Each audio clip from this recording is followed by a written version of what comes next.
मैं कमेटी के सदस्यों से आग्रह करूंगी कि वो गुरु जी को उदय प्रताप सिंह जी का शॉल उड़ाकर स्वागत करें और बुके देकर स्वागत करें। वैसे गुरु जी को सबसे पहले सम्मानित करना चाहिए, लेकिन गलती हो जाती है तो क्षमा बड़न को चाहिए, छोटन को उत्पात का रहीम मृग को घट्यो जो हरि मारेला।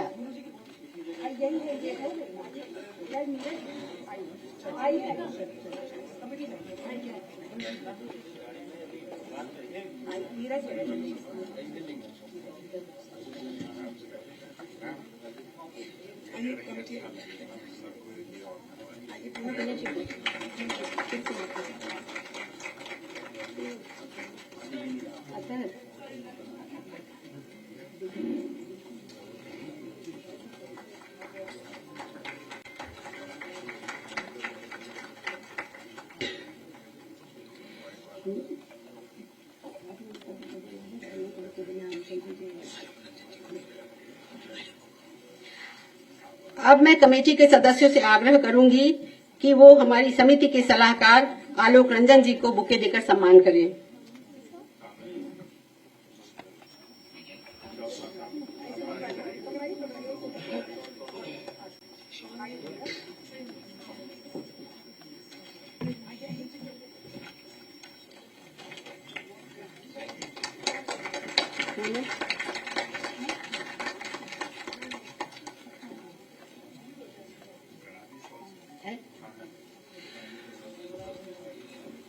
और अब मैं समिति के सदस्यों से आग्रह करूंगी कि वो राष्ट्रीय प्रवक्ता और हमारे एमएलसी राजेंद्र चौधरी साहब का शॉल उड़ाकर सम्मान करें।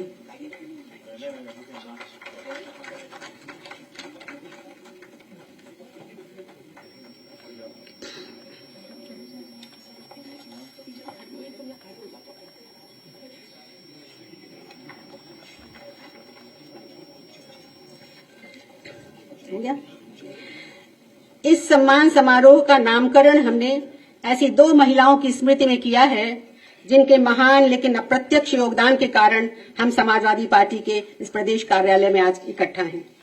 मैं उन दोनों महिलाओं का परिचय देने की अनुमति चाहती हूँ।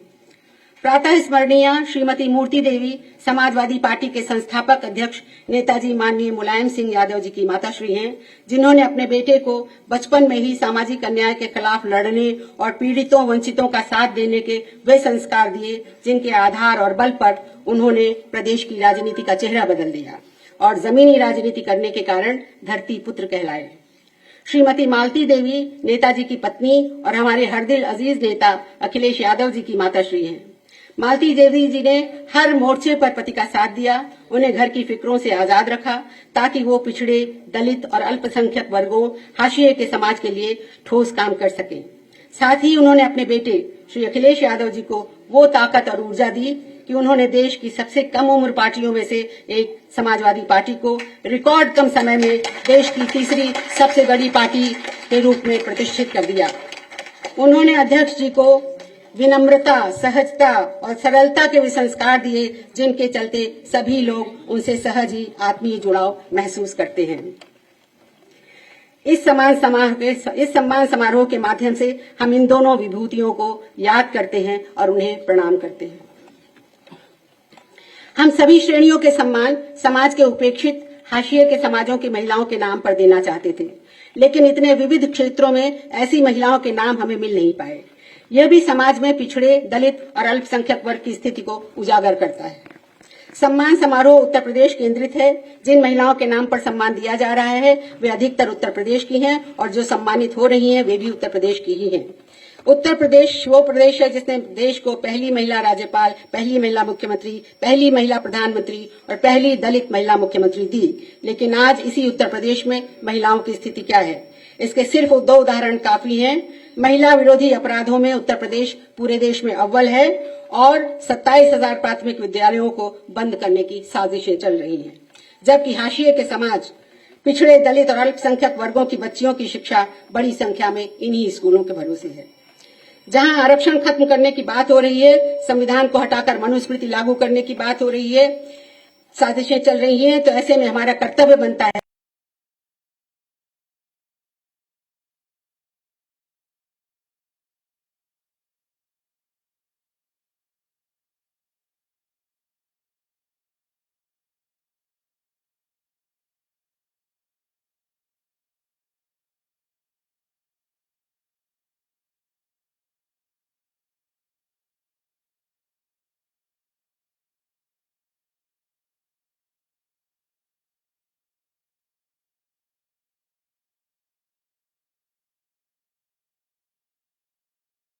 मूर्ति देवी, मालती देवी महिला सम्मानों की शुरुआत 1857 के मुक्ति संग्राम में अपनी बहादुरी से अंग्रेजों को हैरान कर देने वाली वीरांगना उदा देवी पासी और झलकारी बाई कोली का है। अब मैं उनका संक्षिप्त परिचय दे रही हूँ, सब जिनके नाम पर सम्मान है। 1857 उदा देवी पासी, झलकारी बाई कोली, ये सम्मान है जन जागरण के लिए। 1857 के मुक्ति संग्राम में लखनऊ की महिला बटालियन की नेता उदा देवी ने लखनऊ में सिकंदर बाग की लड़ाई में जिस वीरता का प्रदर्शन किया, उसकी तारीफ अंग्रेज इतिहासकारों ने भी की है। उन्होंने घने पेड़ की डाल से लगभग 34 अंग्रेज सिपाहियों को अपनी गोलियों का निशाना बनाया था। झलकारी बाई रानी लक्ष्मीबाई की सेना में महिला शाखा दुर्गा दल की प्रमुख थीं। कई बार युद्ध में अंग्रेजों को चकमा देने के लिए वो रानी लक्ष्मीबाई का वेश धारण कर लेती थीं। उनकी वीरता की गाथाएं लोकगीतों में गाई जाती हैं। उनके सम्मान में भारत सरकार ने डाक टिकट भी जारी किया है। रानी लक्ष्मीबाई सम्मान खेल के लिए है। झांसी की रानी की कहानी बच्चा बच्चा जानता है। खूब लड़ी मर्दानी, वो तो झांसी वाली रानी थी। सुभद्रा कुमारी चौहान की कविता झांसी की रानी में उनकी जीवन गाथा चित्रित है। महावीरी देवी वाल्मीकि सम्मान, ये जन आंदोलन के क्षेत्र में हम दे रहे हैं। महावीरी देवी 1857 के मुक्ति संग्राम की एक बहादुर योद्धा थी।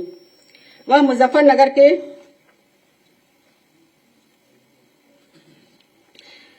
उन्होंने 22 महिलाओं को संगठित कर अंग्रेजी सिपाहियों पर हमला बोला था और लड़ते लड़ते शहीद हो गई थी।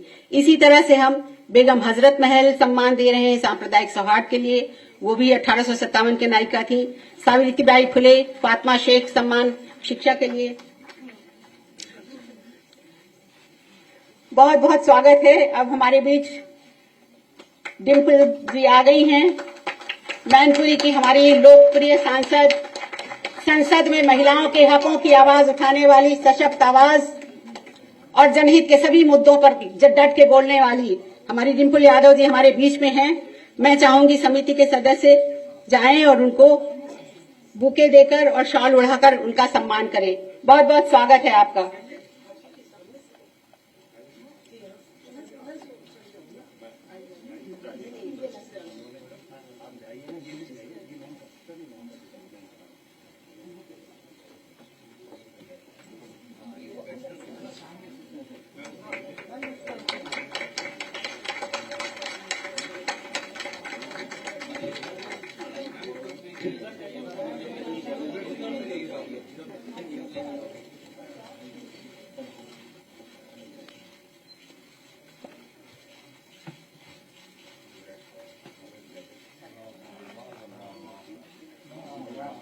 बहुत बहुत धन्यवाद आप लोगों को जी। और अब अतहर जी हमारे पूरे प्रोग्राम के कोऑर्डिनेटर और बहुत सफलता के साथ सब काम संपन्न करने वाले अतहर जी ने शॉल पे लाया है। अध्यक्ष जी को आपको बहुत बहुत धन्यवाद।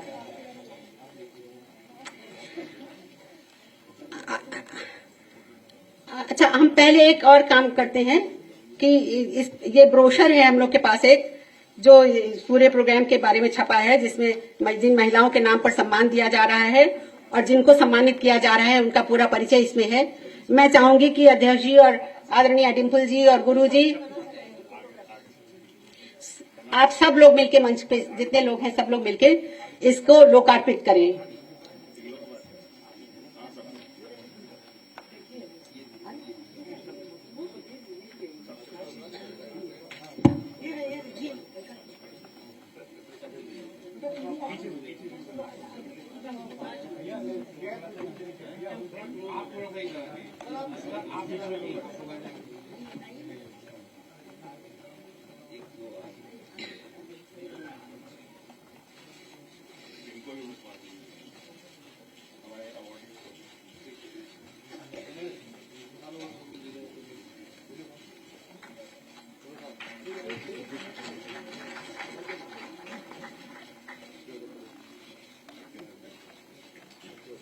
धन्यवाद, बहुत बहुत धन्यवाद।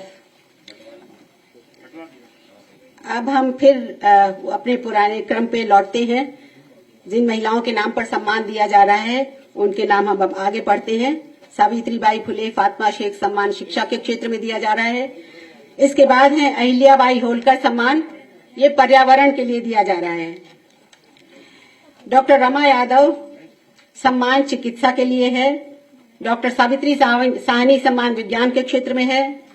लीला सेठ सम्मान वकालत के लिए है। लीला सेठ को लोग समझते हैं कि वो विक्रम सेठ की माता जी हैं, लेकिन वो लखनऊ में जन्मी थी और भारत में उच्च न्यायालय की मुख्य न्यायाधीश बनने वाली पहली महिला थी। बेगम अख्तर सम्मान हम संगीत के क्षेत्र में दे रहे हैं। कमला चौधरी सम्मान साहित्य के क्षेत्र में दे रहे हैं। और लखनऊ में 22 फरवरी को जन्मी कमला चौधरी उत्तर प्रदेश से संविधान सभा की निर्वाचित सदस्य थी। ध्यान देने की बात है कि पूरे देश से कुल 15 महिलाएं संविधान सभा में चुनी गई थी, जिसमें से 5 उत्तर प्रदेश से थी। और हमें अपनी इन लोगों का नाम याद नहीं है, तो इसलिए मैंने कमला चौधरी का नाम चुना। और इसलिए भी कि वो लेखिका भी थी, उनके 4 कहानी संग्रह प्रकाशित हुए, तो उनके नाम का सम्मान हम साहित्य के लिए दे रहे हैं। कमला देवी चट्टोपाध्याय सम्मान हस्तशिल्प और कला के क्षेत्र में है। महादेवी वर्मा सम्मान पत्रकारिता के क्षेत्र में है। बहुमुखी प्रतिभा की धनी महादेवी वर्मा यूं तो हिंदी साहित्य में छायावाद के 4 प्रमुख कवियों के रूप में प्रसिद्ध हैं, मगर उन्होंने नारी मुक्ति के क्षेत्र में भी बहुत योगदान दिया और वो आजादी के पहले की सर्वाधिक महत्वपूर्ण पत्रिका चांद की संपादक रही। चांद के कई अंक ब्रिटिश सरकार ने जब्त किए थे। सरस्वती अम्माल अलामेलू अम्माल सम्मान दलित विमर्श के लिए है। ये दोनों देवियां डॉक्टर लोहिया के आमंत्रण पर ये अम्माल बहनें केरल से उत्तर प्रदेश आई थी और यहाँ उनका कार्यक्षेत्र जिला बस्ती था। अम्माल बहनें डॉक्टर लोहिया की कोर टीम की प्रमुख नेताओं में थी और बस्ती में अपने जबरदस्त सामाजिक कार्य के कारण सरस्वती अम्माल विधायक भी चुनी गई थी और वो उत्तर प्रदेश सरकार में मंत्री भी बनी थी। दुर्गा देवी वोहरा सम्मान बाल शिक्षा के क्षेत्र में है। आप सब जानते हैं दुर्गा भाभी के नाम से वो लोकप्रिय थी और भगत सिंह के साथ उन्होंने बहुत काम किया था, चंद्रशेखर आजाद के साथ। और बाद में वो लखनऊ में बस गई और यहाँ उन्होंने लखनऊ मॉन्टेसरी स्कूल खोला, जो जहाँ पर मुझे बताने का बहुत मन कर रहा है बात कि इतना प्रतिष्ठित और इतना स्टैंडर्ड स्कूल का था कि तत्कालीन प्रधानमंत्री नेहरू जी के दोनों नाती राजीव गांधी और संजय गांधी उसी स्कूल में पढ़े थे जब यहाँ वो लोग रहते थे, फिरोज गांधी और इंदिरा गांधी। जद्दन बाई सम्मान थिएटर और फिल्म के लिए है। भारतीय सिनेमा की अग्रणी कलाकार और सबसे पहली महिला संगीतकारों में से एक जद्दन बाई जी इलाहाबाद में पैदा हुई थी और उन्होंने फिल्मों का निर्देशन भी किया, फिल्म कंपनी भी बनाई। सरोजिनी नायडू आप सब लोग जानते हैं उनको, उनके नाम का सम्मान मानवाधिकार के क्षेत्र में है। इसमें चुगताई सम्मान उर्दू साहित्य के लिए हमने चुना है उनको।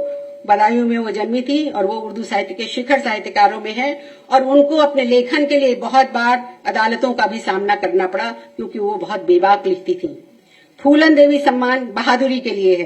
सामाजिक अन्याय के विरुद्ध फूलन देवी का संघर्ष और सांसद बनने तक की उनकी यात्रा महिलाओं, खासकर वंचित पीड़ित वर्ग की महिलाओं के लिए बहादुरी का प्रतीक है और प्रेरणादायक है। गुलाब बाई सम्मान हम लोक नाट्य के क्षेत्र में दे रहे हैं। उनको नौटंकी की रानी कहा जाता था और उन्होंने महिलाओं के रोल पुरुषों द्वारा किए जाने की परंपरा तोड़ी थी। अब मैं उन लोगों के नाम पढ़ूंगी जिन लोगों को आज सम्मानित किया जाना है। झलकारी उदा देवी झलकारी बाई सम्मान, ये सम्मान हम लोग रोशनी जी को दे रहे हैं। रोशनी जी सामाजिक कार्यकर्ता, गायिका एवं लेखिका हैं। पहले हम सब नाम पढ़े देते हैं, फिर उसके बाद सबको सम्मानित कर दिया जाएगा। रानी लक्ष्मीबाई सम्मान पूनम यादव जी को दिया जा रहा है क्रिकेट के लिए। महावीरी देवी वाल्मीकि सम्मान जन आंदोलन के लिए है। ये हम ममता गौतम जी को दे रहे हैं और मैं उनके बारे में खास चीज ये बताना चाहूंगी कि तो वो बड़ी जबरदस्त जन आंदोलनकारी हैं, इधर खड़ी हैं, और वो किसान भी हैं और घरेलू कामगार भी हैं। इस तरह उनको सम्मानित कर हम महिला किसानों और घरेलू कामगार महिलाओं को भी सम्मानित कर रहे हैं उनके माध्यम से। और वो कॉर्पोरेट से लोहा ले रही हैं, अडानी के खिलाफ वो अपनी जमीन बचाने के लिए जो आंदोलन चल रहा है उसका नेतृत्व कर रही हैं। बेगम हजरत महल सम्मान हम सुमन पांडे और बुशरा जी को दे रहे हैं। ये लोग सांप्रदायिक सौहार्द की मिसाल हैं। सावित्रीबाई फुले फातिमा शेख सम्मान शिक्षा के क्षेत्र में है। वो हम 2 लोगों को दे रहे हैं। एक तो है हमारी डॉक्टर रीता चौधरी जो लखनऊ यूनिवर्सिटी में प्रोफेसर हैं और दूसरी हैं कहकशां अरबी जो अपनी लखनऊ पब्लिक कॉलेज में प्रधानाचार्य हैं। अहिल्याबाई होलकर सम्मान पर्यावरण का है, वो डॉक्टर सुनीता यादव को दिया जा रहा है। सुनीता यादव वो आपके लिए बया का एक कैसेट भी लाई है जिसमें उन्होंने बया का संरक्षण किया है जी। तो वो गौरैया संरक्षण के क्षेत्र में विशेष काम कर रही हैं। डॉक्टर रमा यादव सम्मान चिकित्सा के क्षेत्र में है। ये सम्मान डॉक्टर नयारा शकील जी को दिया जा रहा है।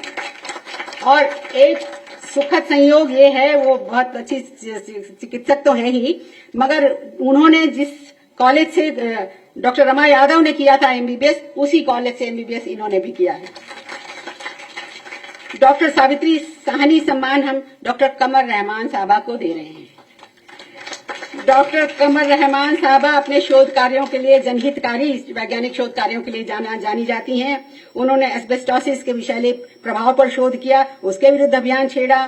फिर खदानों में काम करने वाले मजदूरों और मिर्च मसालों के क्षेत्र में काम करने वाली औरतों को किस तरह के खतरे उठाने पड़ते हैं, उन पर शोध किया। उनकी ओर आकृष्ट कराया ध्यान सरकार का। एक फिल्म भी बनाई है, women and their occupational hazards, और वो लेखिका भी हैं। उन्होंने अपनी आत्मकथा लिखी है उफक, वो हम सब लोग को पढ़ने वाली चीज है। लीला सेठ सम्मान हम वकालत के क्षेत्र में दे रहे हैं। ये सम्मान दिया जा रहा है नंदिनी वर्मा को। युवा अधिवक्ता नंदिनी वर्मा सामाजिक न्याय से संबंधित मामलों की ज्यादातर पैरवी करती हैं और बहुत उनके उज्जवल भविष्य की हम कामना करते हैं। बेगम अख्तर सम्मान संगीत के क्षेत्र में है। ये सम्मान अनीता गौतम और सुनीता झिंगरन जी को दिया जा रहा है। बहुत मधुर आवाज, सुरीले कंठ और राग रागिनियों से सहज मित्रता कायम करने वाली अनीता गौतम सुगम और शास्त्रीय संगीत दोनों क्षेत्रों में अपना एक मुकाम हासिल करने के लिए प्रयासरत हैं। और हुसैनी ब्राह्मण सुनीता झिंगरन जी माता जी की तरफ से स्वामी हरिदास की वंशजा हैं और वो गजल, दादरा, टप्पा गायन में उन्हें महारत हासिल करी है उन्होंने। और मुहर्रम के मौके पर मजलिसों में वो नौहा और मरसिया की बड़ी भावपूर्ण प्रस्तुति करती हैं। और उनके नौहा, मरसिया, सोज और सलाम पढ़ने का एक कैसेट भी है, याद हुसैन। वो सूफी संगीत की भी पारंगत हैं। कमला चौधरी सम्मान हम साहित्य के क्षेत्र में दे रहे हैं।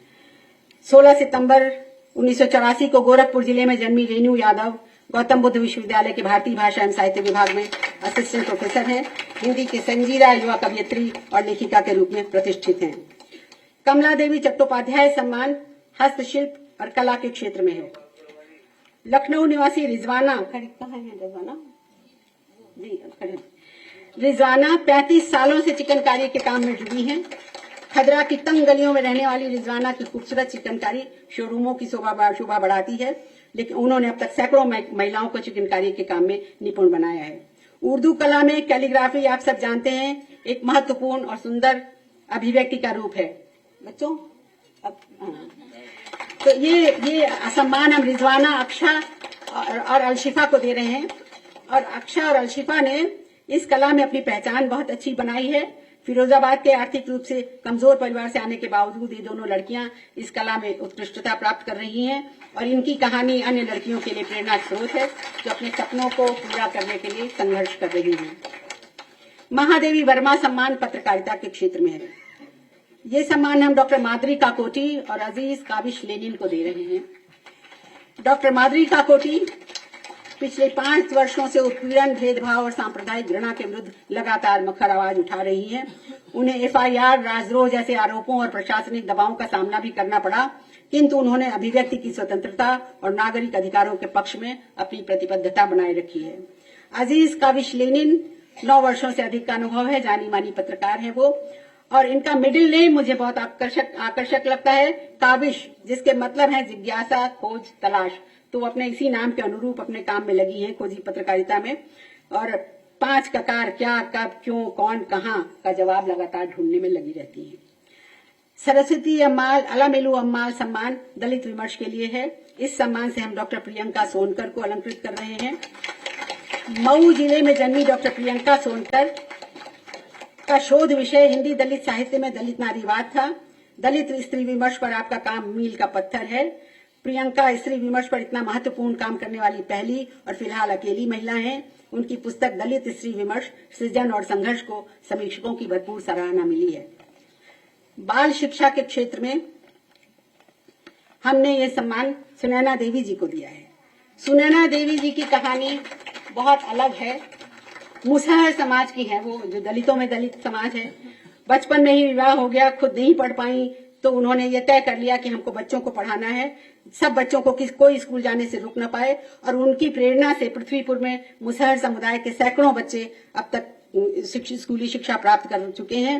राह आसान नहीं थी, हिंसा का सामना करना पड़ा, मारपीट का सामना करना पड़ा, लेकिन अब उनकी ये ताकत है कि एक आवाज में उनकी हजारों महिलाएं इकट्ठा हो जाती हैं। जद्दन बाई सम्मान थिएटर और फिल्म के क्षेत्र में है। इस सम्मान से हम अर्चना आर्य को अलंकृत कर रहे हैं। लगातार 18 वर्षों से रंगकर्म में सक्रिय अर्चना आर्य अब तक लगभग 25 नाटकों में अभिनय कर चुकी हैं। निर्देशन भी किया है उन्होंने, शीर्षस्थ नाट्य निर्देशकों के साथ काम किया है और बहुत मशहूर नाटकों में अभिनय कर उन्होंने पूरे देश में अपनी पहचान बनाई है। मानवाधिकार के लिए सरोजिनी नायडू सम्मान से हम शहनाज सिद्दीकी साहबा को अलंकृत कर रहे हैं। हाशिए के सामाजिक आर्थिक समूहों के प्रति गहरी संवेदना और सहानुभूति से लबरेज प्रतिभाशाली अधिवक्ता शहनाज सिद्दीकी मानवाधिकार के लिए कानूनी और संवैधानिक तरीके से संघर्ष के लिए जानी जाती हैं। सीएए और एनआरसी के विरुद्ध चले आंदोलन के दौरान पुलिस की ज्यादतियों के शिकार, निर्दोष और झूठे आरोपों में गिरफ्तार नागरिकों को जमानत दिलाने में शहनाज ने अपनी कानूनी दक्षता और तार्किक क्षमता का शानदार प्रदर्शन किया था। इस्मत चुगताई सम्मान हम उर्दू साहित्य के लिए डॉक्टर सबीहा अनवर को दे रहे हैं। उर्दू भाषा के मशहूर छापे खाने नामी प्रेस से ताल्लुक रखने वाली उर्दू के प्रख्यात साहित्यकार doctor Sabiha Anwar Karamat Hussain Muslim girls post graduate college के प्रिंसिपल रही हैं। उनके उर्दू कहानियों के कई संग्रह ख्वाब दर ख्वाब, वर्क वर्क जिंदगी, आते जाते मौसम और तुर्की का सफरनामा और देखा हमने इस्तांबुल बहुत चर्चित रहे हैं और इनकी किताबों के कई भारतीय भाषाओं में अनुवाद हुए हैं। फूलन देवी सम्मान बहादुरी के लिए है। ये हम लोग रीमा गौतम जी को दे रहे हैं। रीमा गौतम जी ने अपनी बहादुरी में तेंदुए से लड़ के अपनी बच्ची को बचाया था इन्होंने, और उसमें इनके एक आंख भी देखे बाहर आ गई थी। तो ये इतनी बहादुर महिलाएं हैं, इनको हम फूलन देवी सम्मान से सम्मानित करते हैं। गुलाब बाई सम्मान लोक नाट्य के क्षेत्र में है। पद्मश्री सम्मान से सम्मानित गुलाब बाई की प्रतिभाशाली बेटी मधु अग्रवाल जाना तो चाहती थी एकेडमिक क्षेत्र में, लेकिन वो नौटंकी में आई और जो प्यार उनको वहां मिला उससे वही रह गई।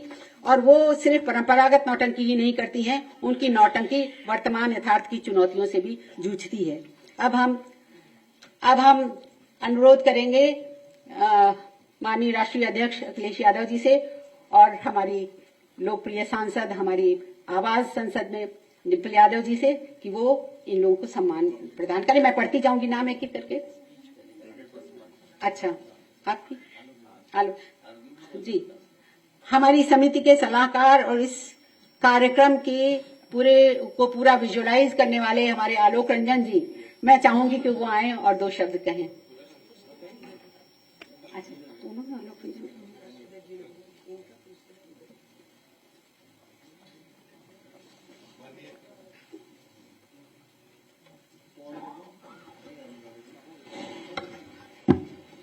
माननीय राष्ट्रीय अध्यक्ष सांसद श्री अखिलेश यादव जी, माननीय सांसद डिम्पल यादव जी, आदरणीय श्री उदय प्रताप सिंह जी, मंच पे उपस्थित सभी प्रतिष्ठित नागरिकगण और इस सभागार में सभी उपस्थित लोग, ये बड़े हर्ष का विषय है कि आज ये महिलाओं को राष्ट्रीय अध्यक्ष जी ने निर्णय लिया कि उनको सम्मानित किया जाए जिन लोगों ने अलग अलग क्षेत्र में अपना उत्कृष्ट योगदान दिया है। तो आपने देखा ही होगा, अभी पढ़ के सुनाया गया है कि किस किस नाम से इनाम दिया जा रहा है, वो भी बहुत ही मशहूर और ऐसे लोग रहे हैं जो ऐतिहासिक रही हैं महिलाएं, उनके नाम से इनाम दिया जा रहा है और उन लोगों को दिया जा रहा है जिन्होंने पिछले कुछ वर्षों में बहुत अधिक कंट्रीब्यूट किया है सोसाइटी के लिए और महिलाओं के विकास के क्षेत्र के लिए।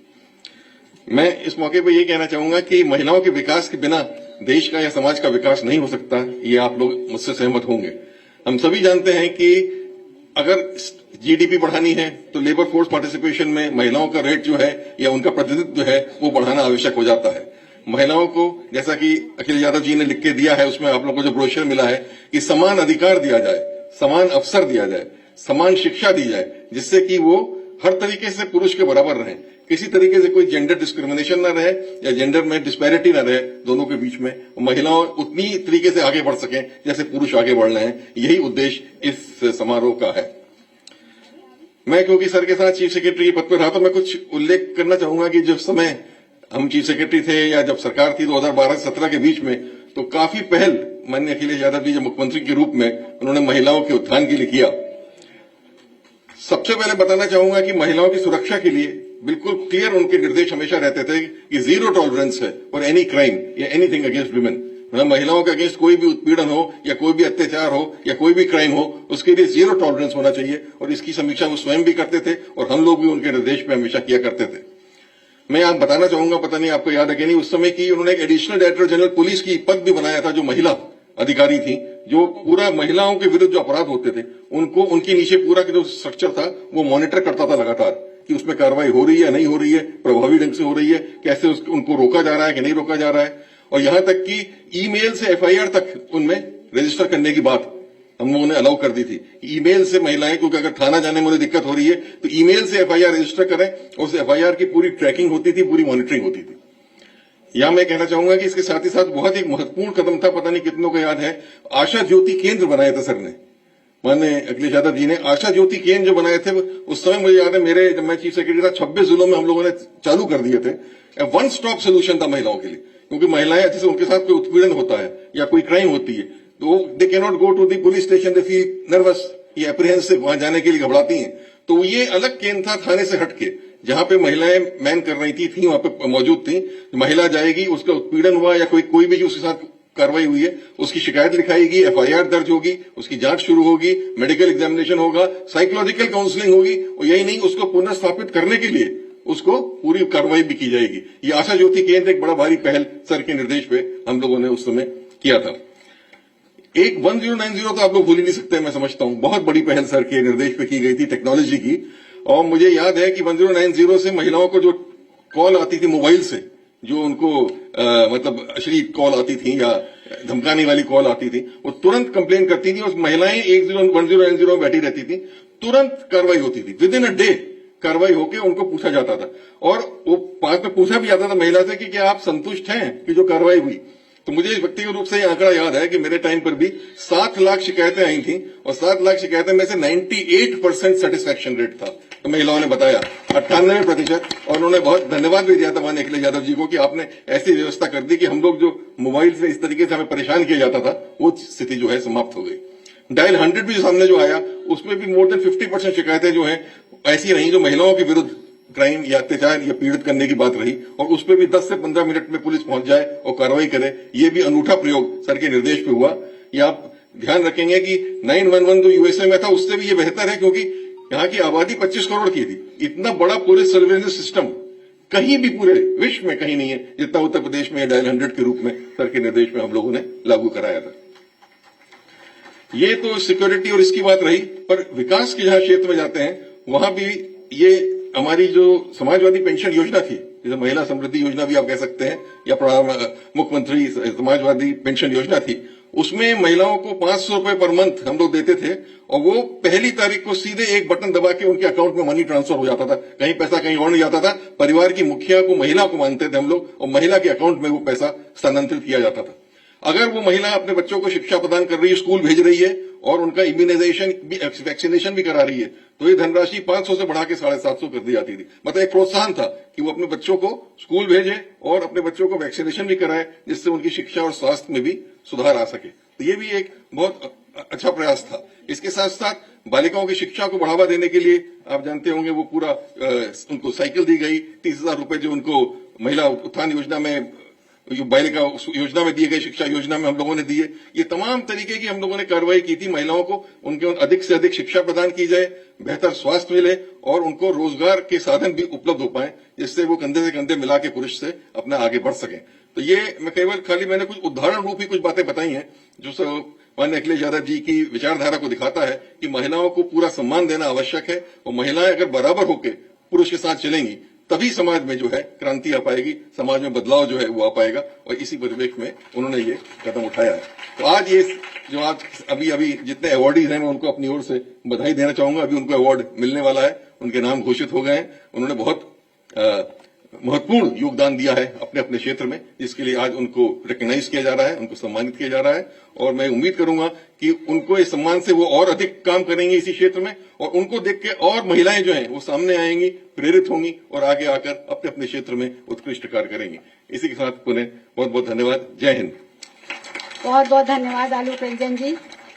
अब मैं बहुत खुशी के साथ आप सबको सूचित कर रही हूँ कि हमारे बीच प्रोफेसर रूपरेखा वर्मा जी आ गई हैं, जो हमारे जूरी की निर्णायक मंडल की वरिष्ठतम सदस्य हैं। हम उनका ही इंतजार कर रहे थे, तो अब हम चाहते हैं कि हमारी समिति के सदस्य जाएं और जूरी की उनको सम्मानित करें और जूरी के अन्य सदस्यों को भी।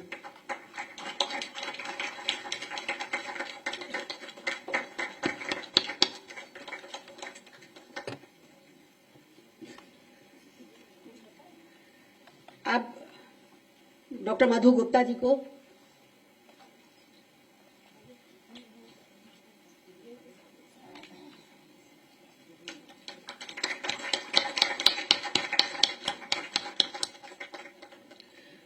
सुश्री मीरा वर्धन जी को,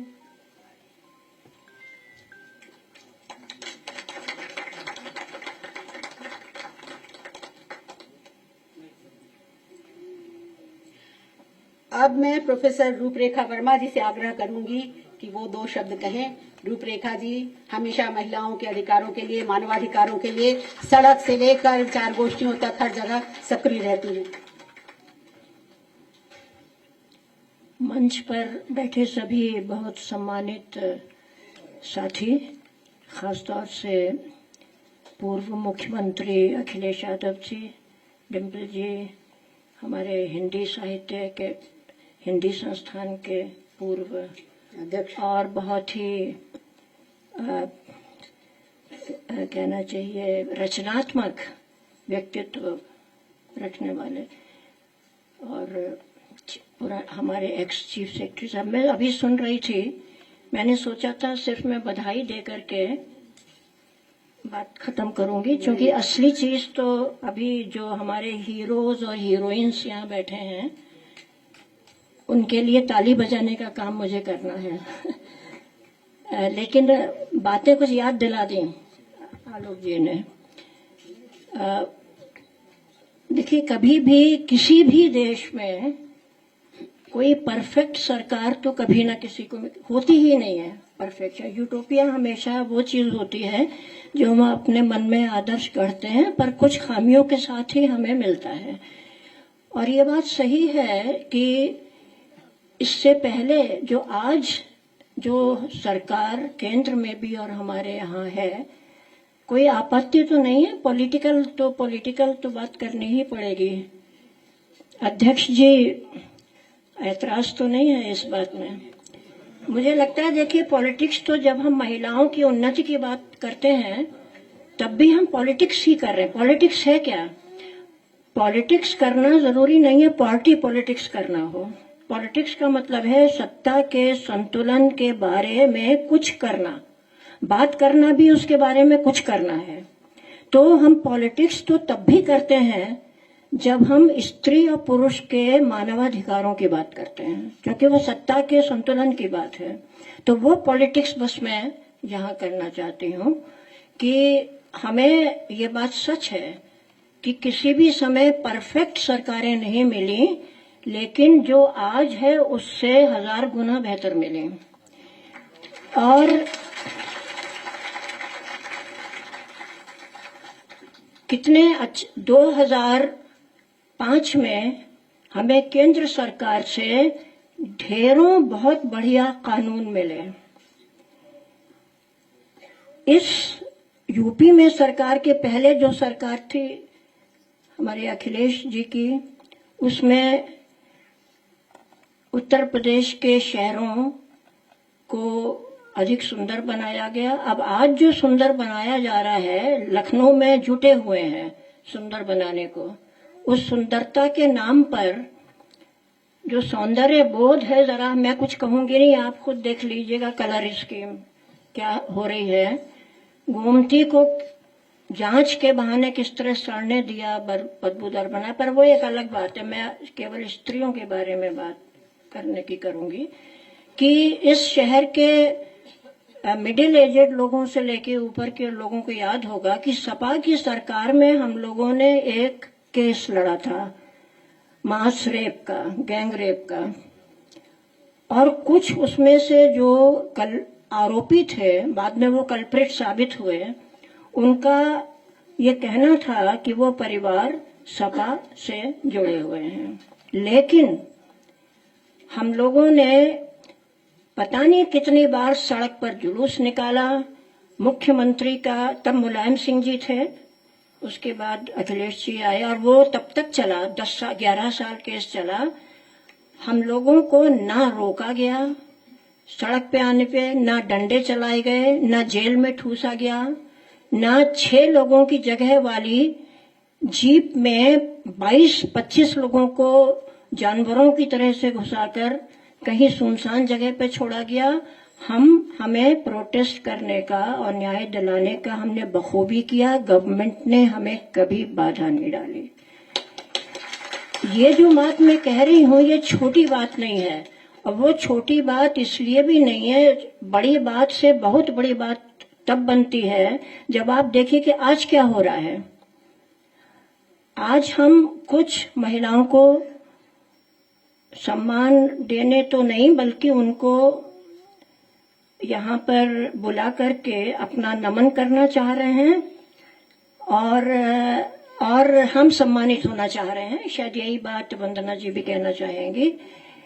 तो हम महिलाओं के बारे में अगर आज देखें कि क्या हो रहा है, एक तो ये कि किया तो कुछ भी नहीं है पॉजिटिव, बस जिसको कहते हैं एक जो कहावत चली आ रही है कि पुरानी शराब नई बोतल में कहते हैं या नई शराब पुरानी बोतल में, मैं तो कहावत भी भूल गई। पुरानी नई बोतल में। तो पुरानी नई बोतल में तो वैसे पुरानी अच्छी मानी जाती है, बिना पिए मैं जानती हूँ कि ये कहा माना जाता है शायद कहा यही जाता है कि जितनी पुरानी उतनी अच्छी है। तो वही देखिए यहाँ पर एक जो नंबर था कि आप क्राइसिस में आप करिए और पुलिस दौड़ी चली आएगी, बस नंबर बदल दिया है। इसलिए कि पहले वाली कोई चीज नहीं, जैसे कि पार्लियामेंट है अब वो विस्टा हो गई है, आपने बिल्डिंग बदल दी, आपने उसका नाम बदल दिया। प्रधानमंत्री के घर का एक नया नाम, वो क्या लोक तीर्थ या पता नहीं क्या क्या, उसको जन सेवा ये कुछ कर दिया आपने। तो किया नया कुछ भी नहीं सिवाय बिल्डिंग बनाने के। बिल्डिंग बनाना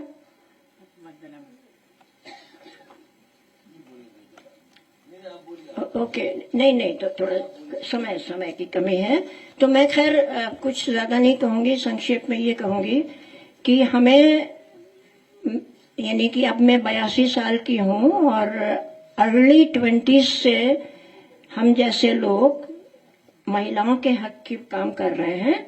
हमने सरकारों के खिलाफ खूब नारे लगाए हैं, प्रोटेस्ट किए हैं, सड़कों पर निकले, हमें रोका नहीं गया।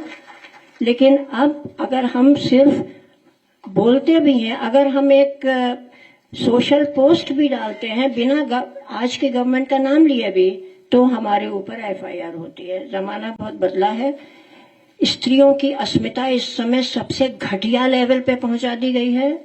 स्त्रियों को, हम जैसे बुजुर्गों को भी रेप की धमकियां एक कॉमन बात है।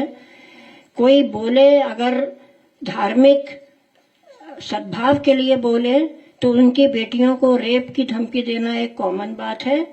बातें बहुत सी हैं, लेकिन चूंकि समय वक्त कम है, मेरे पास पर्ची आ चुकी है, तो मैं सिर्फ ये कहूंगी कि हम महिलाओं की जो इस समय सबसे ज्यादा उनकी अस्मिता पर प्रहार आज के समय है, क्योंकि किसी और समय किसी भी देश में हमसे कहीं ज्यादा बदकिस्मत देशों में भी कभी रेपिस्ट को, बलात्कारी को हार नहीं पहनाए गए, उनकी आरती नहीं उतारी गई, उनके पैर नहीं छुए गए। और किसी भी घटिया से घटिया देश में बलात्कारी को फरलो और पैरोल बार बार नहीं मिला। ये सिर्फ अपना देश है, और अपना देश सिर्फ पिछले 11-12 सालों से है।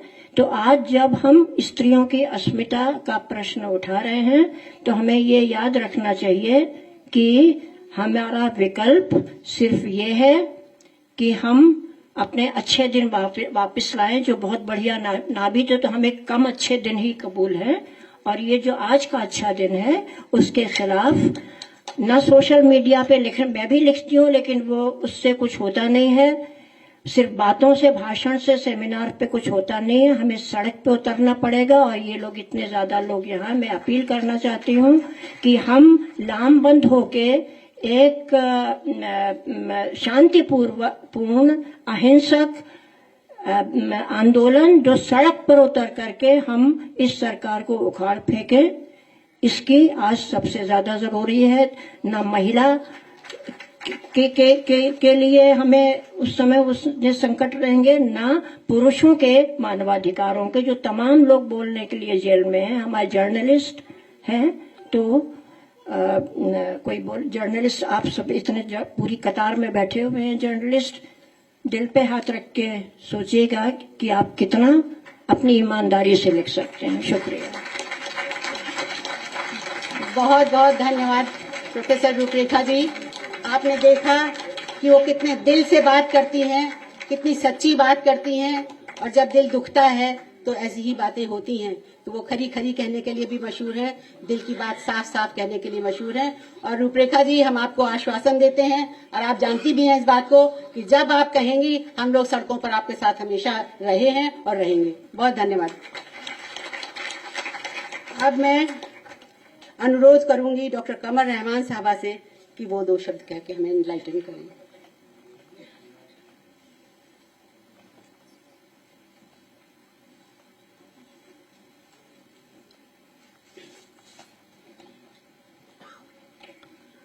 ऑनरेबल अखिलेश यादव जी, डिम्पल जी, मोसेस डाइस पे बैठे हुए लोग, भाइयों और बहनों, मुझे यहाँ आकर के बहुत अच्छा लगा है। मैं पहली बार आई हूँ।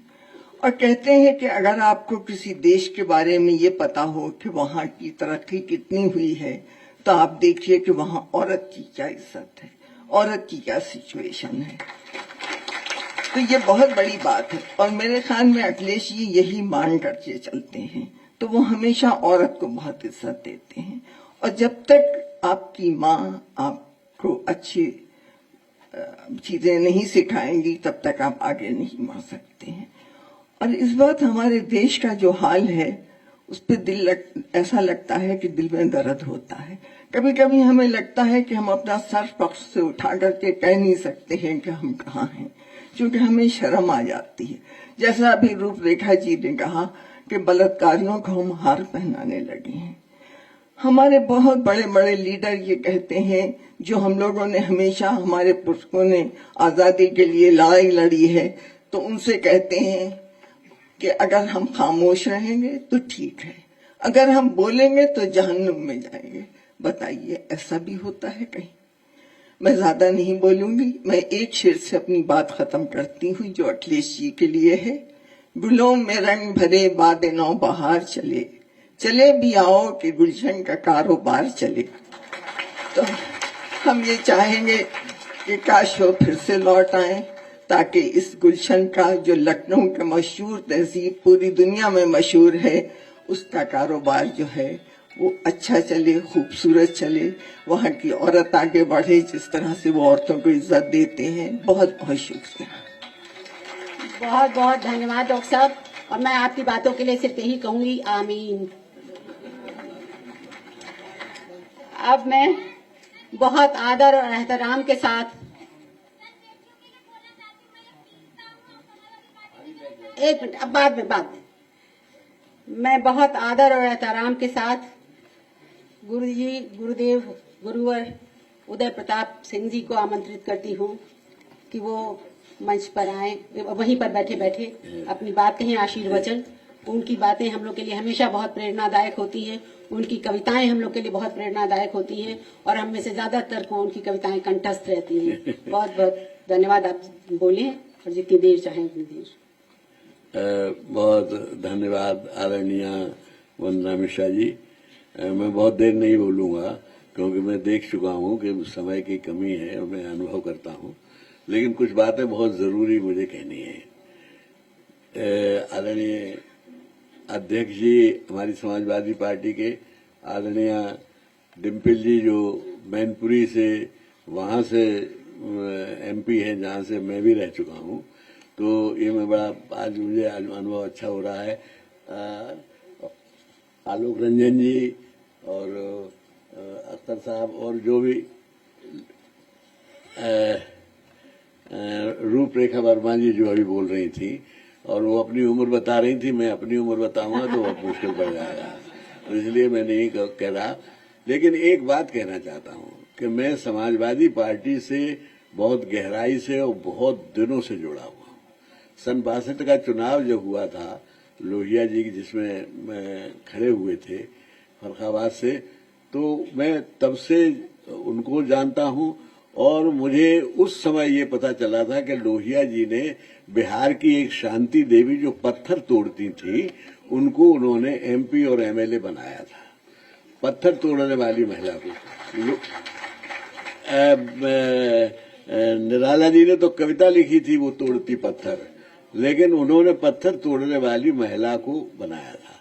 और एक बात आप लोगों को बहुतों को नहीं मालूम होगा कि आदरणीय नेताजी मुलायम सिंह जी जो जेल गए थे पहली बार, वो एक दलित महिला की लड़ाई लड़ते हुए गए थे। उस दलित महिला के साथ पुलिस ने बदतमीजी की थी और उसके लिए उन्होंने पूरा एक आंदोलन चलाया था जिसमें वहां पर वो थाने पर हमला किया था। और ये वो जो गुण जो है वो विरासत में हमारे अध्यक्ष जी को भी मिला है और आज वो भी उसी तरह से, जैसा कि अभी आलोक रंजन साहब कह रहे थे, अखिलेश जी ने हमेशा महिलाओं को सम्मान दिया है। और मैं एक बात कहना चाहता हूं, मैं साहित्य का से जुड़ा हुआ हूं और कई साहित्य से मेरा संबंध रहा है। साहित्य कहता है कि किसी समाज की सभ्यता का पैमाना ये है कि वहां महिलाओं को कितना सम्मान मिलता है। अगर उस दृष्टि से देखा जाए तो समाजवादी पार्टी एक अकेली राजनीतिक पार्टी है जिसमें लोहिया जी से लेके और जो सम्मान नेताजी ने दिया है महिलाओं को वो लंबी लिस्ट है, मैं इसको वर्णन नहीं करना चाहता। लेकिन फूलन देवी को जब उन्होंने एमपी बनाया था, जो उनका भाषण है वो यादगार भाषण है, उसे याद रखना चाहिए। उन्होंने कहा था कि हम ये महिलाओं को सम्मान, पूरे महिला को सम्मान दे रहे हैं और अत्याचार के विरुद्ध एक बहुत बड़ा कदम उठा रहे हैं। तो ये जो हमारा सोच रहा है पार्टी का, जैसा अभी बहुत विस्तार से अभी बता भी चुके हैं लोग वाग। और जो मैं एक बात कहना चाहता हूं, मैं सौभाग्यशाली हूं कि जिन दो महान महिलाओं के नाम से ये पुरस्कार दिया जा रहा है उनको दोनों को मैंने दर्शन किए हैं, देखा है और हुआ है, तो ये मैं अपने को बड़ा सौभाग्यशाली मानता हूं। और अखिलेश जी का बहुत बहुत आभार प्रकट करता हूं कि उन्होंने मुझे मौका दिया कि इस शानदार और सुव्यवस्थित प्रोग्राम में आने का मुझे मौका मिला, बोलने का मौका मिला। मैं अब जिन लोगों को पुरस्कार दिया जा रहा है या देने की घोषणा हुई है उन सबको बधाई देता हूं और उस टीम को बहुत बधाई देता हूं जिस टीम ने उनको उनका जो सिलेक्शन किया है, उन्हें चुना है।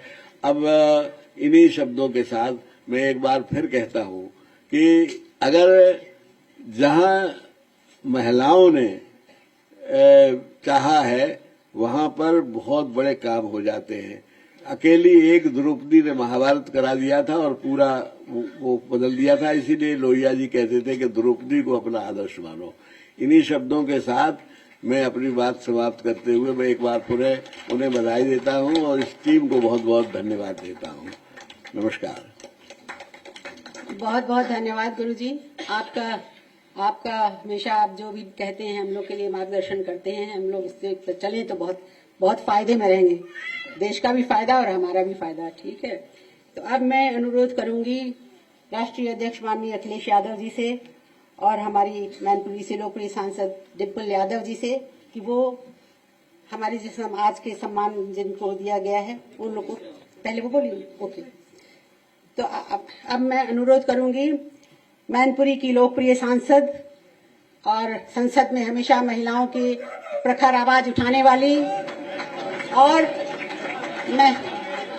मैं ये भी कहूं कि सिर्फ महिलाओं की आवाज नहीं, जेंडर इस बार बजटिंग पे जो लोग बजट पर जिन्होंने उनका भाषण सुना होगा उसमें उन्होंने देखा होगा कि जेंडर बजटिंग पर भी उन्होंने किस तरह से सरकार को खींचा और उसकी आलोचना की।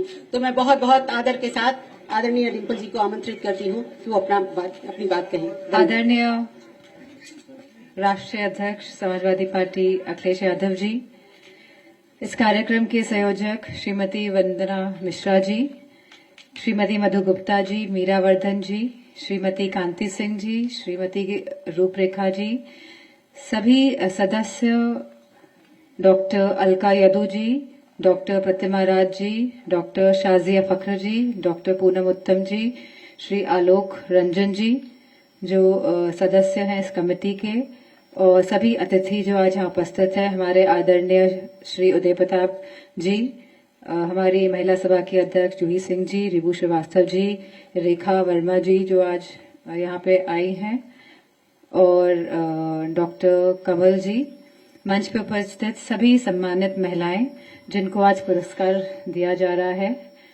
सभी हमारे समाजवादी पार्टी के महिला नेता जो आज यहाँ उपस्थित हैं मेरे सामने, और सभी हमारे पत्रकार बंधुओं, आज का जो ये मूर्ति देवी मालती देवी महिला सम्मान समारोह का जो अवार्ड्स दिए जा रहे हैं, सबसे पहले तो मैं चाहूंगी कि हम सभी जोरदार तालियों से सभी हमारी सम्मानित महिलाओं का स्वागत करें।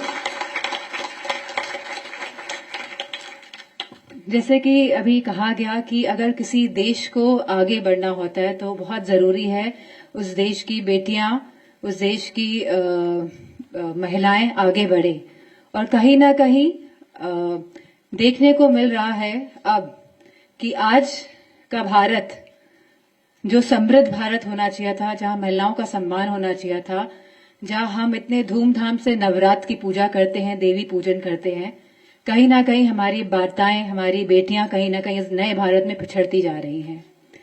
हम सुरक्षा को लेकर अगर बात करें तो इतना दुख होता है, रोज की जो कहानियां जो हमें न्यूज के माध्यम से देखने को मिलती है कि जिस तरह अन्याय होता है वो अलग बात है, लेकिन अन्याय को छिपाने की जिस तरह कोशिश की जाती है।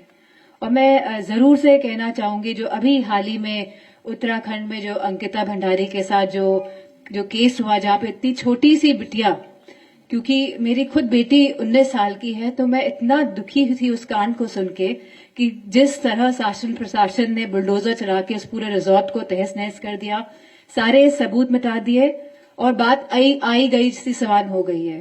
तो जब हमारी बेटियां सुरक्षित नहीं है जिस समाज में, तो वो देश कैसे आगे बढ़ सकता है, ये बहुत ही बड़ा प्रश्न चिन्ह है।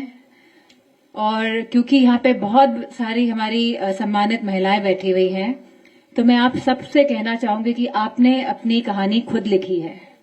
आप किसी भी समाज के बेड़ियों के तहत नहीं चले हैं, क्योंकि अक्सर भूमिका बांध दी जाती है, और स्पेशली खास तौर पे महिलाओं के साथ, कि ऐसा करना चाहिए, आपको ये नहीं करना चाहिए, आप ऐसा नहीं कर सकती, आप वैसा नहीं कर सकती हैं, और वो पूरी जिंदगी उसी बेड़ियों के तहत चलती रहती है।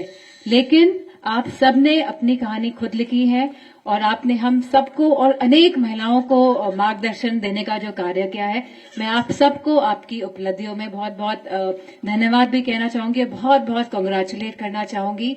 और ज्यादा समय ना लेते हुए मैं सभी का बहुत बहुत धन्यवाद देना चाहूंगी, क्योंकि आप समाजवादी पार्टी ऑफिस में आए हैं, तो आपका स्वागत भी है, आपका बहुत बहुत धन्यवाद। Thank you.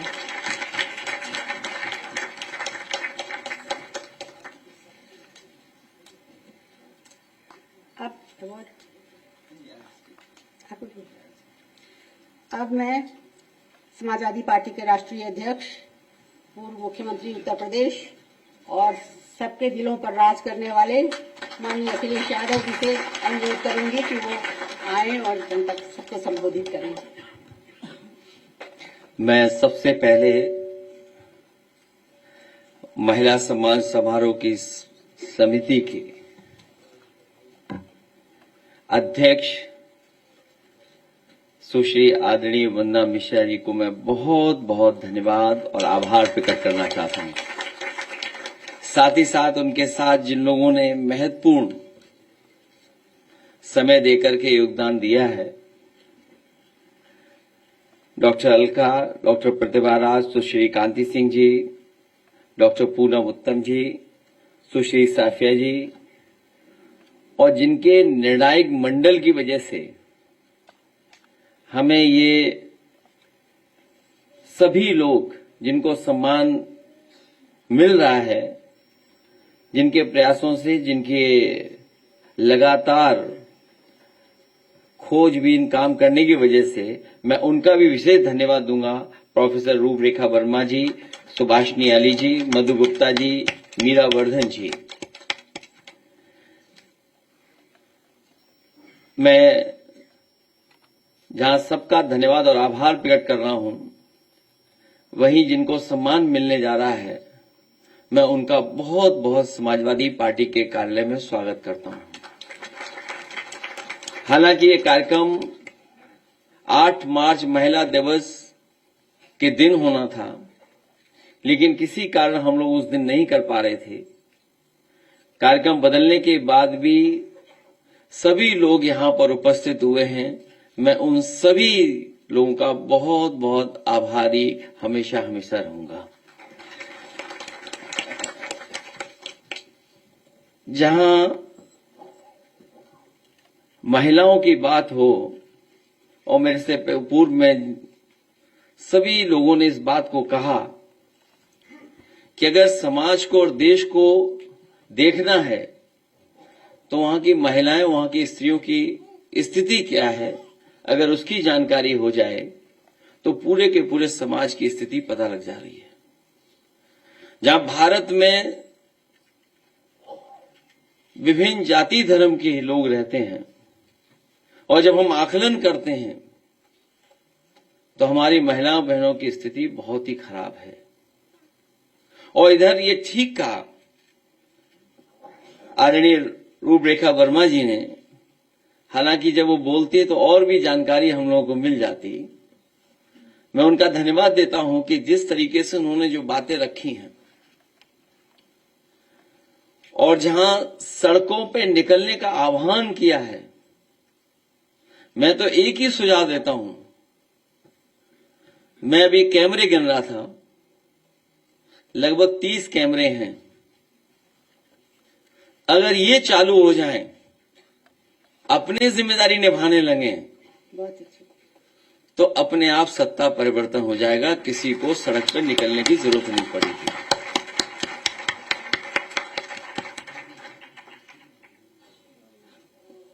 वो परिस्थितियां, कारण, वो दबाव क्या है, उन चीजों में मैं नहीं जाना चाहता हूं। लेकिन जहां बोलने पर, लिखने पर या आंदोलन करने पर पाबंदी है, या झूठे मुकदमे लग जाते हैं, इतने दिनों में ये बात तो साफ हो गई है कि आने वाले समय में लोग बोलें न बोलें, लिखें न लिखें, लेकिन जब बूथ पर जाएंगे तो इस सरकार का पता नहीं लगेगा ये सरकार कहां चली गई है। क्योंकि जब हम आंकड़े देखते हैं, सबसे ज्यादा दुख, तकलीफ, परेशानी अगर किसी के ऊपर आई है तो वो आधी आबादी के ऊपर आई है। कहने को तो हम स्त्री का, नारी का, महिला का नाम पहले लेते हैं, पुरुष का बाद में लेते हैं, लेकिन जब हम समाज में देखते हैं कि महत्व किसको ज्यादा मिल रहा है, तो देखने को यह मिलता है कि पुरुष को ज्यादा महत्व मिलता है। और घर परिवार में कई बार ये भी सुनने और देखने को मिलता है कि अगर कोई रो रहा है, तकलीफ कर रहा है, परेशानी में है, तो लोग कहते हैं कि लड़कियों की तरह क्यों रो रहे हो। तो जब तक हम लोग ये सोच नहीं बदलेंगे, काम करने का तरीका नहीं बदलेंगे, तब तक शायद हम लोग कामयाब नहीं होंगे।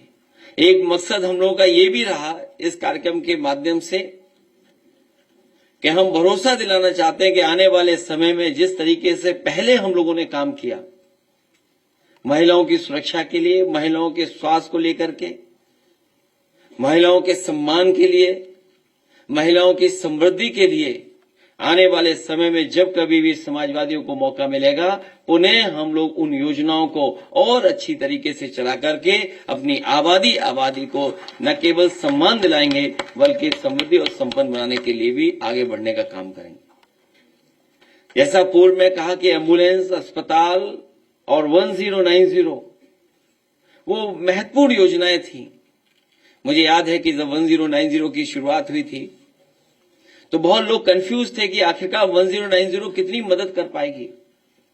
लेकिन मुझे खुशी है इस बात की कि जब 1090 के माध्यम से बेटियों, महिलाओं और नारियों की सुरक्षा को लेकर के उनकी मदद करने का काम शुरू हुआ और उसके जब आंकड़े और जब उसकी चीजें बाहर आई अखबार और प्रेस के माध्यम से, तो मुझे याद है उस समय सुप्रीम कोर्ट ने भी तारीफ की थी और कहा था कि ये योजना जो चली है उत्तर प्रदेश समाजवादी सरकार में चल रही है, अन्य प्रदेशों को भी सीखना चाहिए कि 1090 के माध्यम से कितनी मदद हो रही है, कितनी सुरक्षा मिल रही है।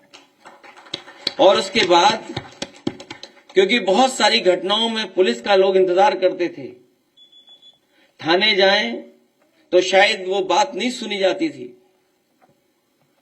और अगर थाने में पहुंच भी गए तो कई बार पुलिस का व्यवहार बहुत खराब होता था। तो मुझे याद है प्रोफेसर वेंकट का साथ लेकर के उस समय चीफ सेक्रेटरी आलोक रंजन जी थे हमारे साथ, हम सब लोगों ने मिलकर के और आईपीएस जो सबसे अच्छे अधिकारी थे उनको उसमें शामिल कर करके दुनिया की जो सबसे बेहतरीन रिस्पांस सिस्टम जहां पर है, न्यूयॉर्क एनवाईपीडी पुलिस हेडक्वार्टर, वहां पर हम लोगों ने अपने अधिकारियों को भेजा था। एनवाईपीडी गए, उसके बाद ह्यूस्टन की पुलिस का रिस्पांस सिस्टम देखा, उसके बाद सिंगापुर का पुलिस सिस्टम देखा और फिर उत्तर प्रदेश के लिए वो डिजाइन करने का काम हुआ और उस समय देश में सबसे बेहतर रिस्पांस सिस्टम अगर पुलिस को किसी ने दिया था और कई हजार गाड़ी देकर के पुलिस को मजबूत बनाने का काम किया था, तो समाजवादी पार्टी ने जो डायल 100 के नाम पर आज भी देश में सबसे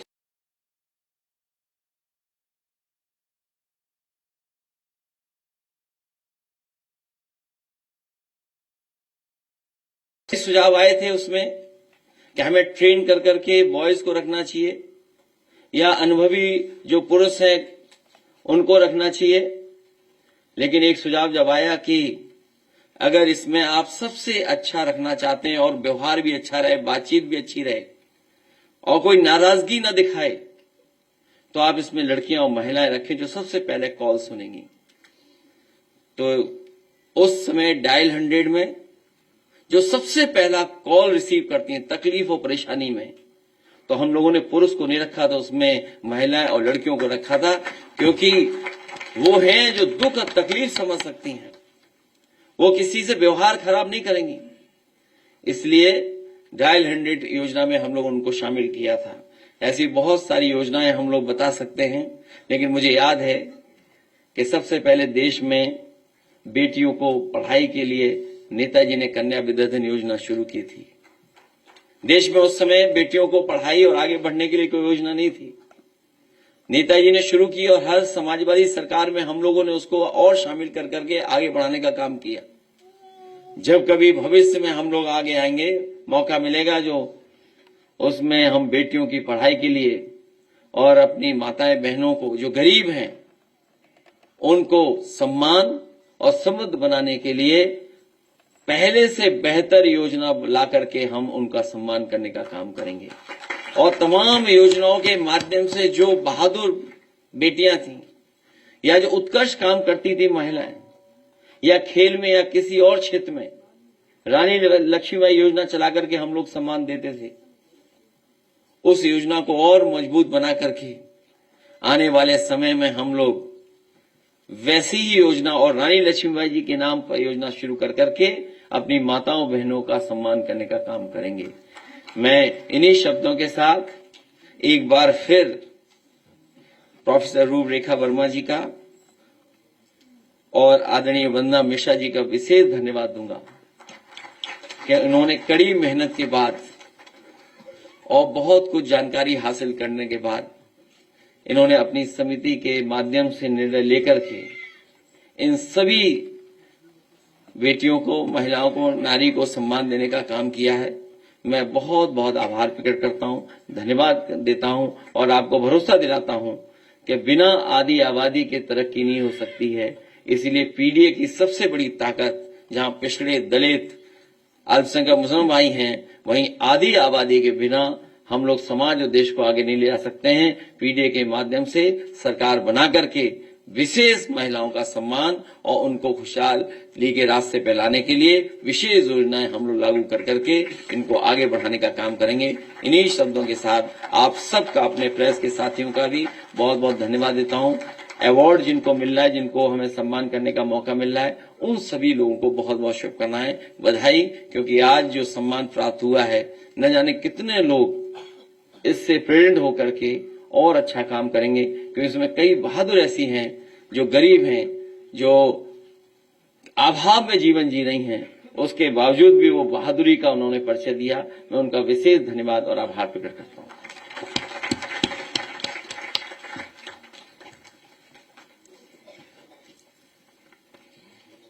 अब हमारा वो कार्यक्रम शुरू होने जा रहा है जिसका हमें इंतजार था, जिसके लिए दूर दूर से हमारे यहाँ लोग आए हैं।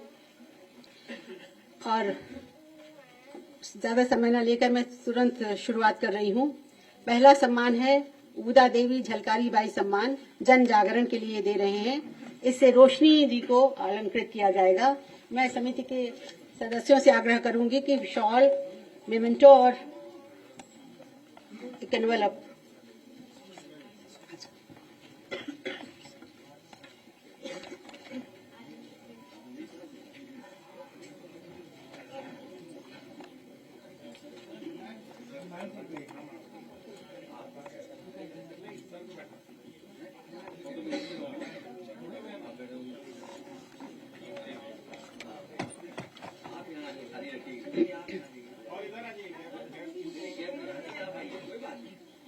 कुर्सी तो बदलती रहती है।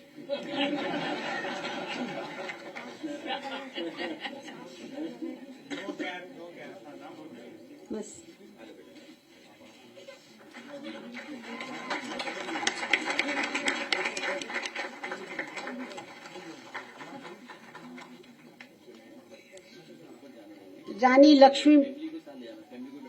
रानी लक्ष्मीबाई सम्मान खेल के लिए दिया गया है। इसके लिए पूनम यादव जी को सम्मानित किया गया है, लेकिन वो कहीं मैच खेल रही हैं इस वक्त और वो बहुत व्यस्त हैं अपनी टीम के साथ। तो उनकी माता जी आई हैं, उनके पिताजी भी आए हैं। मैं माता जी से उनकी आग्रह करूंगी कि वो अपनी बेटी के नाम का सम्मान ग्रहण करें। पूनम यादव क्रिकेट के लिए खेल का सम्मान, लक्ष्मीबाई सम्मान, रानी लक्ष्मीबाई सम्मान।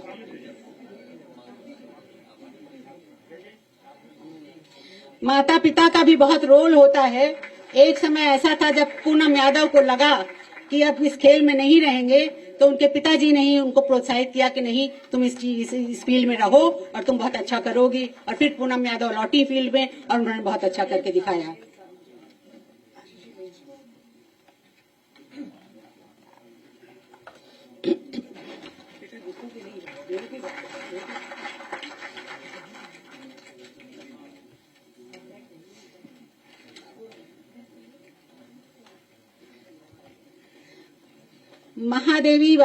महावीरी देवी वाल्मीकि सम्मान जन आंदोलन के लिए इस सम्मान से हम अलंकृत करेंगे ममता गौतम जी को।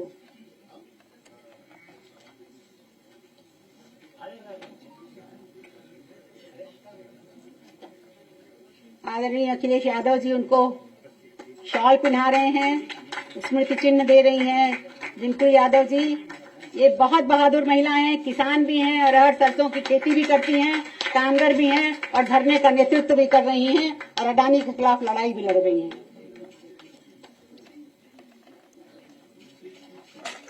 आप सबको सम्मानित करके हम अपने को गौरवान्वित महसूस कर रहे हैं।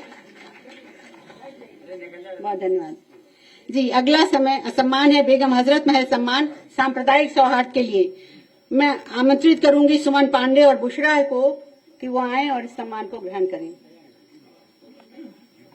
बुशरा और सुमन पांडे, ये अकबर नगर की रहने वाली थी जिस कॉलोनी को बुलडोजर से तबाह कर दिया गया, सरकार ने तबाह कर दिया और ये लोग अब अपनी लड़ाई वहां बसंत कुंज से लड़ रही हैं और एक दूसरे के साथ मिलकर एक दूसरे की पूरक हैं।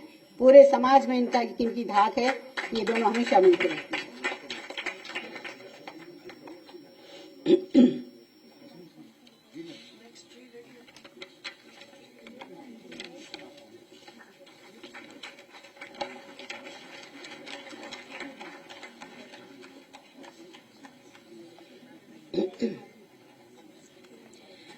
सावित्रीबाई फुले फातिमा शेख सम्मान शिक्षा के क्षेत्र में है।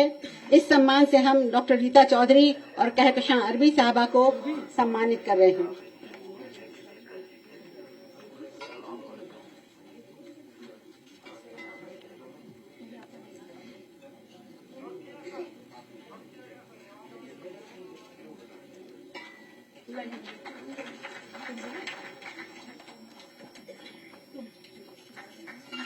बहुत बहुत धन्यवाद और बहुत बधाई आप लोगों को।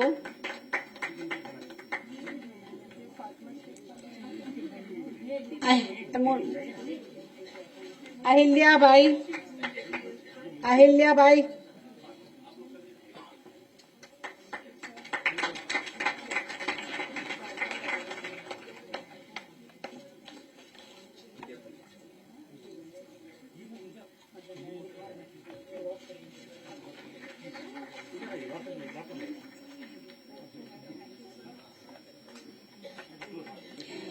पर्यावरण के क्षेत्र में अहिल्याबाई होलकर सम्मान से सम्मानित की जा रही हैं डॉक्टर सुनीता यादव, जो गौरैया संरक्षण के प्रति उनका सराहनीय योगदान है। वैसे वो कौओं के संरक्षण का कार्य भी कर रही हैं और उनकी किताब है बहुत खूबसूरत, गौरैया फिर लौट आई। सबको वो निःशुल्क गौरैया के घोंसले वितरित करती हैं और जन जागरण का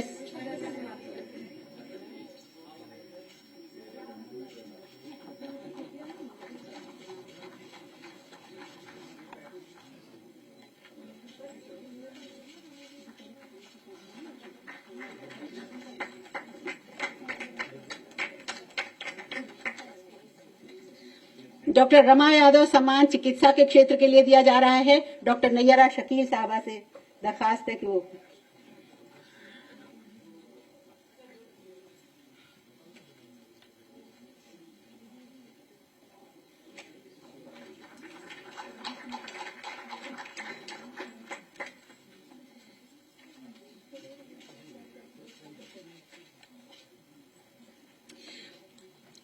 डॉक्टर सावित्री साहनी सम्मान विज्ञान के क्षेत्र में है और उसके लिए हम आमंत्रित कर रहे हैं डॉक्टर कमर रहमान साहबा को।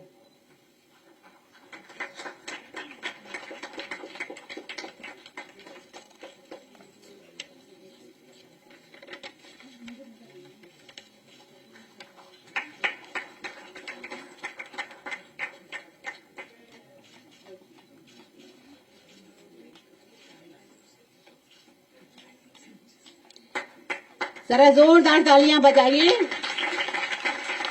बहुत अभूतपूर्व काम कर रही हैं ये सब महिलाएं हम अपने अपने क्षेत्र में। वकालत के लिए लीला सेठ सम्मान से अलंकृत की जा रही हैं नंदिनी वर्मा जी।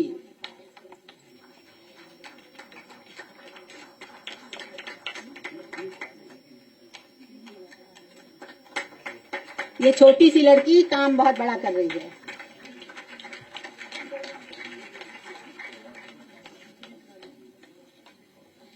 बेगम अख्तर सम्मान संगीत के क्षेत्र में है। अनीता गौतम और सुनीता जिंगरा जी आप मंच पर आए, सामने आए।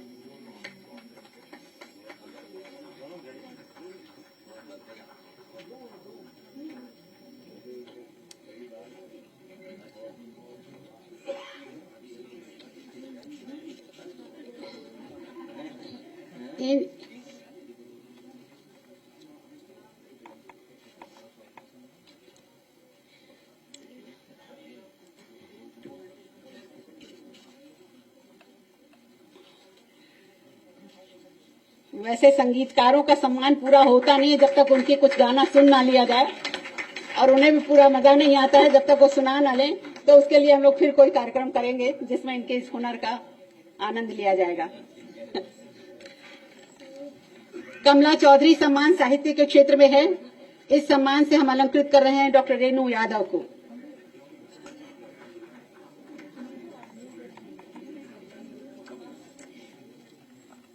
रेणु यादव जी बहुत प्रशंसक हैं आपकी, और पूरा परिवार आपसे मिलना चाहता था, लेकिन जाओ बेटा जाओ बेटी।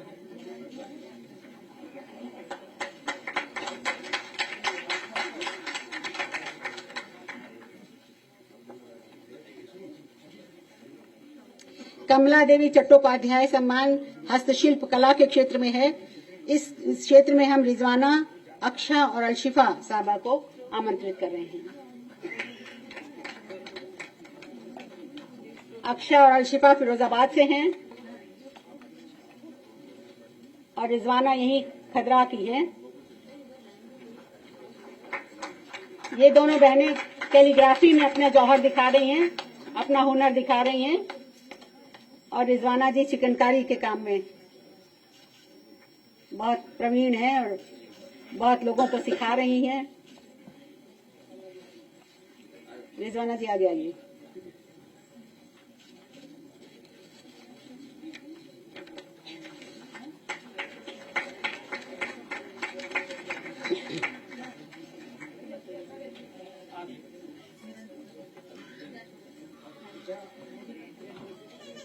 पत्रकारिता के क्षेत्र में महादेवी वर्मा सम्मान के लिए मैं आमंत्रित करती हूं डॉक्टर माधुरी काकोटी और काविश अजीज लेनिन साहिबा को, वो आए अपना सम्मान ग्रहण करें।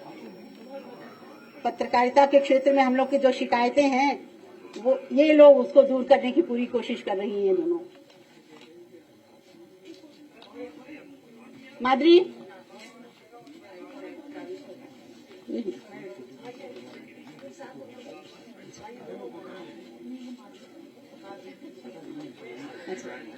अच्छा कोई जाएगा नहीं यहाँ से। जिन लोग को सम्मान मिला है वो लोग यहीं रुके, क्योंकि अभी एक ग्रुप फोटो होगी।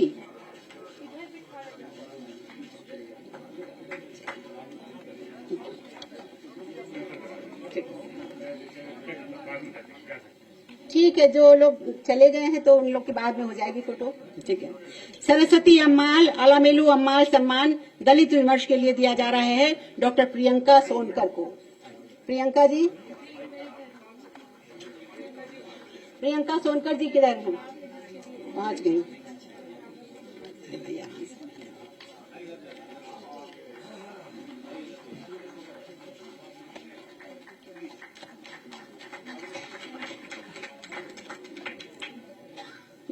दुर्गा देवी वोहरा सम्मान बाल शिक्षा के क्षेत्र में सुनैना देवी जी के लिए बहुत जबरदस्त काम कर रही हैं अपने क्षेत्र में।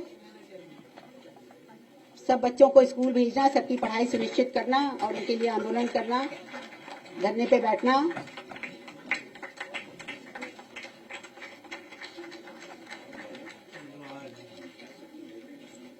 जद्दन बाई सम्मान थिएटर और फिल्म के लिए है। इस सम्मान से हम अलंकृत कर रहे हैं अर्चना आर्या जी को।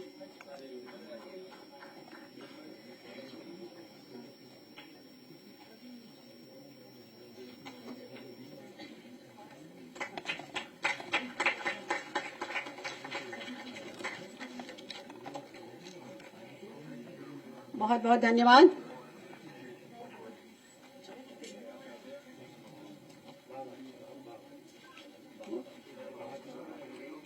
ममता का नाम, अरे पेज छूट गया। फूलन देवी सम्मान के लिए मैं आमंत्रित कर रही हूँ बाह की रीमा गौतम जी को।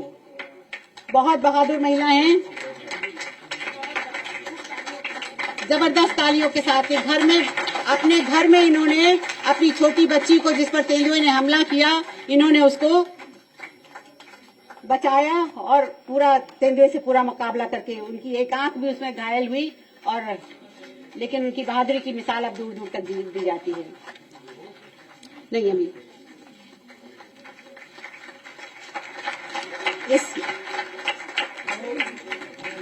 इसमत, हाँ नहीं ये सब वहां आगे खुल जाए।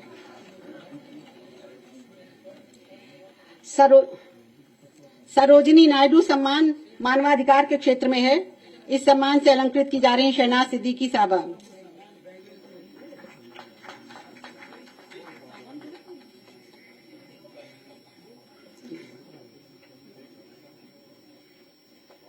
इन्होंने सीए वगैरह में जो पकड़े गए थे आंदोलन के लिए झूठे मुकदमे, उनको उन्होंने छुड़ाने का काम किया, उनकी जमानतें दिलवाई और अभी भी बिना कोई फीस लिए अदालतों में उपलब्ध रहती है उनकी पैरवी के लिए। इस्मत चुगताई सम्मान उर्दू साहित्य के लिए डॉक्टर सबीहा अनवर को।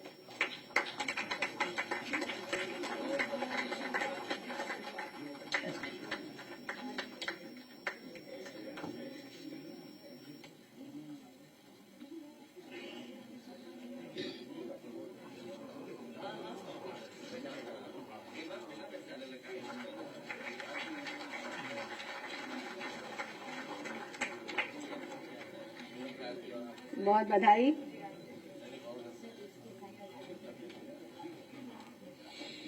लोक नाट्य के क्षेत्र में गुलाबबाई सम्मान के लिए हम आमंत्रित कर रहे हैं मधु अग्रवाल जी को, जिन्होंने अपनी नौटंकी के जरिए जन जागरण का काम भी करती हैं, जन शिक्षा का काम भी करती हैं और परंपराएं भी चला रही हैं और नए नए सब्जेक्ट्स भी उसमें ला रही हैं।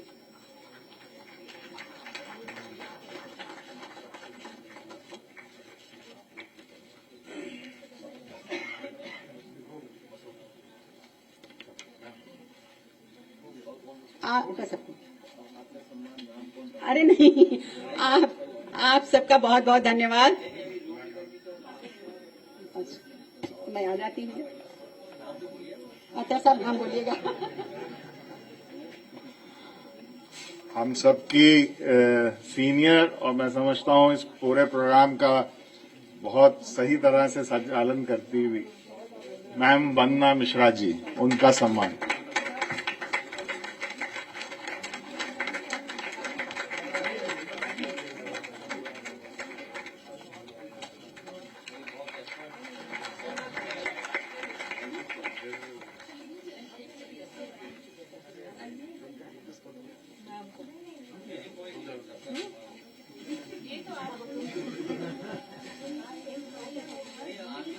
एक सम्मान श्रीमती वंदना मिश्रा जी के लिए समिति की तरफ से।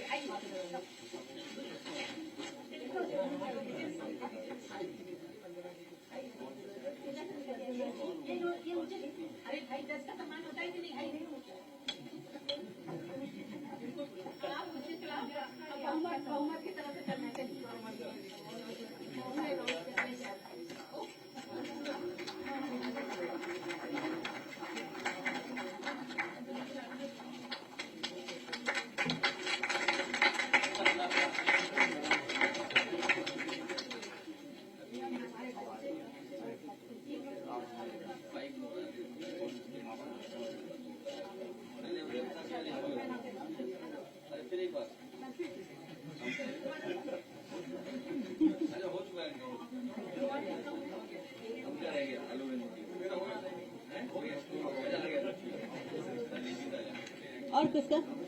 जी, अब माननीय अध्यक्ष जी डॉक्टर मधु गुप्ता पूर्व एमएलसी का सम्मान कर रहे हैं। जोरदार करतल ध्वनि से स्वागत कीजिए इसका। सम्मान में हिस्सा बताइए। और डिम्पल जी।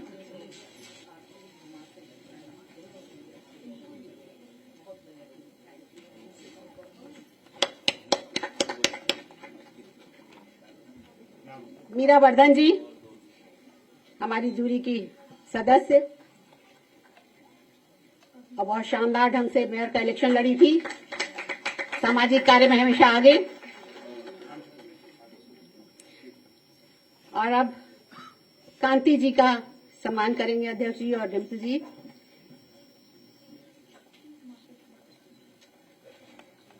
बहुत बधाई कांति जी।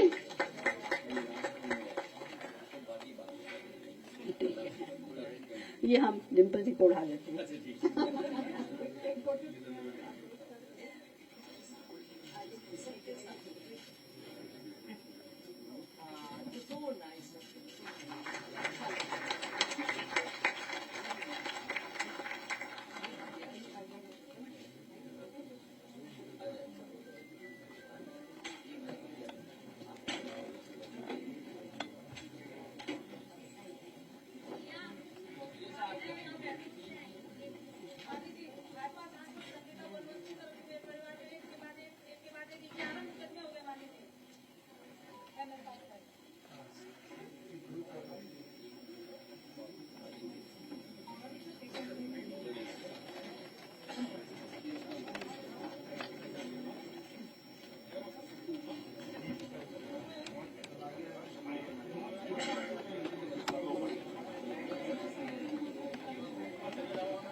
लिफ्ट से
वो बंद कर देना, ऊपर बंद कर देना।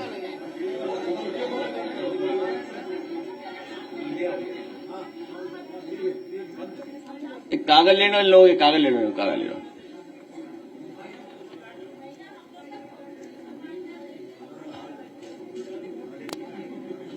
अब नहीं, वहीं बैठ जाओ, वहीं बैठ जाओ, वहीं खोल जाइए, फोटो बाद में।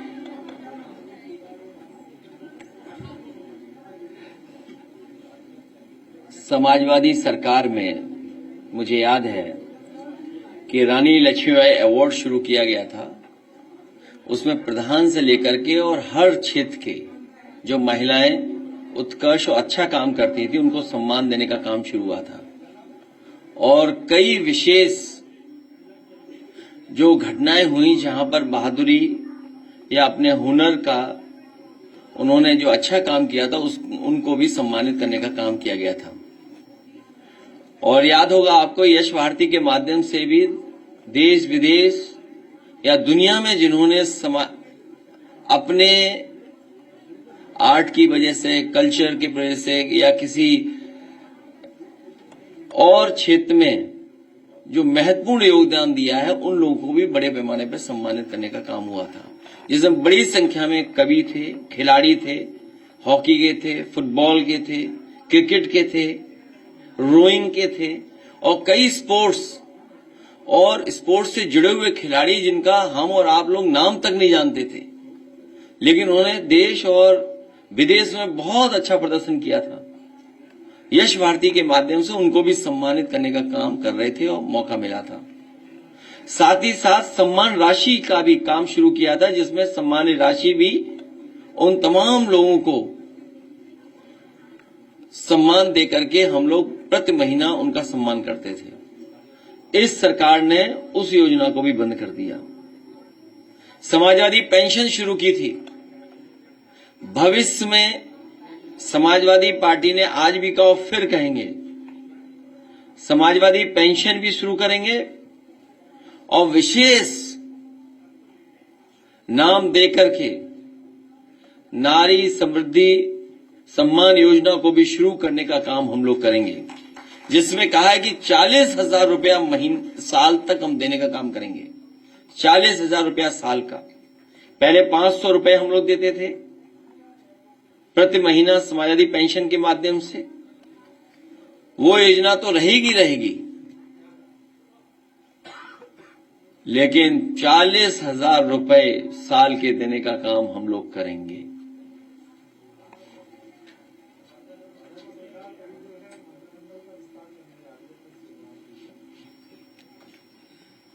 उन्होंने नवरात्र में लगता है दिन तय किया है। असली विस्तार सरकार का और विकास का होगा 2027 में। ये तो रूठेयों को मनाने वाला है, और जब बजट पूरा खर्च हो गया है तब मंत्री बनेंगे। और आपको सुनने में आ गया होगा कि कई विभागों का बहुत जल्दी जल्दी बजट स्वीकृत हो रहा है। और एक विभाग पे तो हमारे एक पत्रकार साथी ने यही सवाल भी किया था कि 1,000 करोड़ के टेंडर पता नहीं कौन सा तरीका अपनाया है और स्वीकृत कर करके और दे भी दिया है। उसमें सिमई मिली, गुजिया मिली, ये नहीं पता कौन सी मिठाई चली है, लेकिन कुछ सुनने में आया था। और आप देखिए, अभी आदरणीय रूपरेखा वर्मा जी ने जो इशारा किया, हालांकि देश के डिफेंस मिनिस्टर तो अच्छा काम करना चाहते होंगे लखनऊ के लिए, क्योंकि उनका संसदीय क्षेत्र है, और जिसका भी संसदीय क्षेत्र होता है वो एक बहुत इमोशनल अटैचमेंट होता है वोटर्स और क्षेत्र से भी। उन्होंने तो कोशिश की है कि एक ग्रीन कॉरिडोर बन जाए, लेकिन मुख्यमंत्री जी ने ग्रीन कॉरिडोर नहीं बनाया, बर्बाद कॉरिडोर बनाया है। वो green corridor smooth traffic flow के लिए नहीं है। हर चौराहे पे आपको पुलिस लगानी पड़ेगी। और कल जानबूझ करके मैं इनकी डिजाइन को समझना चाहता था कि इनकी डिजाइन और इन्होंने क्या बनाया है ग्रीन कॉरिडोर। और ग्रीन कॉरिडोर से चढ़ करके जब हम अपने लोहिया पथ पे आए, जो नेताजी ने और समाजवादी सरकार ने कभी बनाया था, सोचिए कितने साल पहले डिजाइन किया था। उसमें गोमती का ब्रिज 8 लेन है, सड़क 8 लेन बन गई है। आप बताइए, पेडेस्ट्रियन को चलने की जगह भी नहीं है ग्रीन कॉरिडोर में। दुनिया में कहीं सड़क ऐसी डिजाइन नहीं हुई होगी आज के समय पर जहां पैदल चलने वाले गरीब और साइकिल से चलने वाले लोगों को कोई जगह ना हो। ये मानक के खिलाफ सड़क डिजाइन हुई है। कोई भी सड़क बिना पैदल चलने वालों के सड़क डिजाइन नहीं हो सकती। ये लखनऊ में इस सरकार ने ऐसी डिजाइन की है कि पैदल चलने वालों की जगह नहीं है। लोहिया पथ 8 लेन है। इनका ग्रीन कॉरिडोर ग्रीन होगा ही नहीं कभी, मतलब स्मूथ फ्लो और कभी क्लियर फ्लो के साथ नहीं होगा, हर चौराहे पे है। और मैंने देखा है कि ऑटो तो गिर गया होता, पलट गया होता। अगर आप जाएं ऑटो से और सडन टर्न है, बताइए ऑटो कहां जाएगा। तो इनकी डिजाइन भगवानी मालिक है। ये डिजाइन का पार्ट है, लेकिन सबसे दुख का पार्ट है कि 7,000 करोड़ का डिजाइन ये बन रहा है ग्रीन कॉरिडोर। मैंने कहा कि कम पैसे में ही 6 लेन 8 लेन बन सकता है।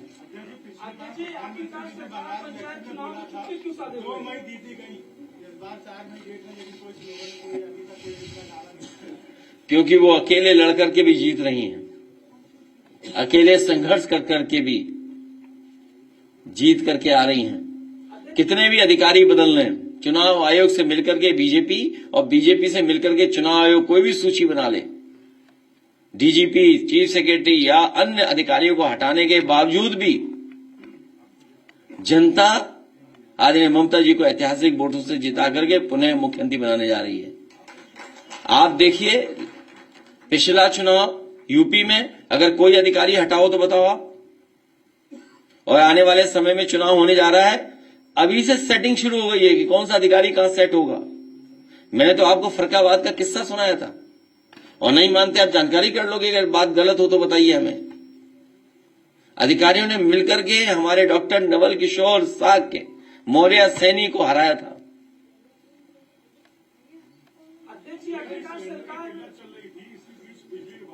तुम्हारे मुकद्दर का सिलेंडर मुकद्दर होगा तो सिलेंडर मिलेगा, वरना आप लाइन में लग जाइए। और लापता गैस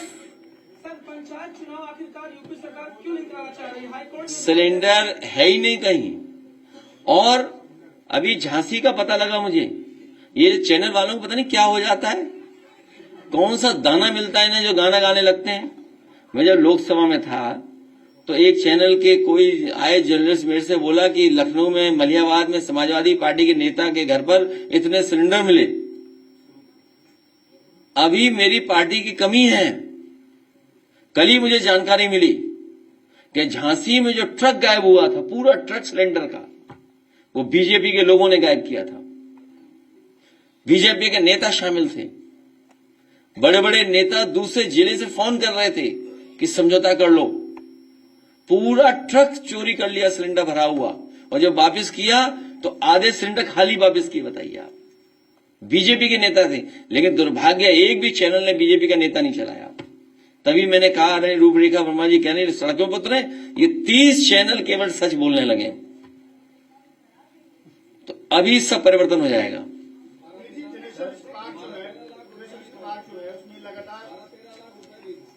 किसमें? तो आपको पता होगा, सब पता हो लगे।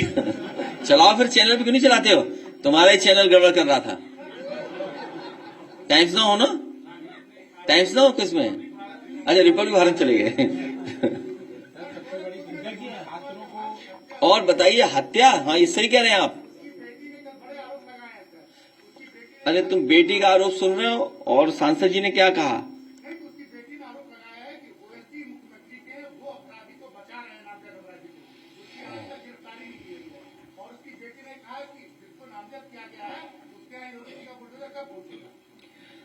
बेटी ने तो आरोप लगाए हैं, बेटी ने तो आरोप लगाए हैं, लेकिन राज्यसभा के सांसद, कई बार के रहे विधायक डॉक्टर अग्रवाल जी ने क्या कहा, वो तो आपने पढ़ा होगा। उन्होंने कहा, हत्यारों को बचाया तो राज्यसभा में नंगा कर दूंगा मैं। राज्यसभा सांसद गोरखपुर से, जिन्होंने अपनी सीट खाली करके दी, जिससे मुख्यमंत्री चुन करके गए, उन्होंने क्या कहा कि हत्यारों को बचाया तो राज्यसभा में नंगा कर दूंगा। अब आप समझ लीजिए कौन दोषी है। जो हमारे पत्रकार साथी कह रहे हैं, ठीक कह रहे हैं कि उसकी बेटी के आरोप लगता है सच है, और कोई है जिसके दबाव में थाने से छोड़ा गया। सुनने में तहरीर से नाम भी हटा दिया गया, जो एफआईआर दर्ज हुई है। केवल वहीं की हत्या नहीं, गोरखपुर की। आप बताइए बनारस में क्या हुआ? खुलेआम एक छात्र को गोली मार दी गई, सब पे रिकॉर्डिंग है, वीडियो है। और बदायूं की कैसे भूल जाओगे आप, जिसकी मां ने, परिवार ने खुद कितनी बार पुलिस को शिकायत की कि मेरी जान को खतरा है, मेरी जान ले ली जाएगी बदायूं। बताइए आप, सजाती लोगों को पता नहीं कौन से पंख लगे हुए हैं कि कोई परवाह नहीं कर रहे हैं, और फिर पैसा देकर के फिल्में बना रहे हैं आप लोग, दूसरे दलों को बदनाम करने के लिए। मुझे तो लगता है इन पे ज्यादा पैसा हो गया जो फिल्म इंडस्ट्री तक पैसा पहुंचाया जा रहा है। और मथुरा में क्या हुआ सोचिए आप, एक साधु संत का हत्या हो गई। अब जाने कौन कौन सी कहानी बताई जा रही है। आखिरकार दोषी कौन है, जिम्मेदार कौन था? प्रशासन आखिरकार क्या कर रहा था, एडमिनिस्ट्रेशन क्या कर रहा था? दोषी तो एडमिनिस्ट्रेशन है, पुलिस है। सुल्तानपुर में एक हत्या हुई है, 3 दिन के बाद एफआईआर की गई है।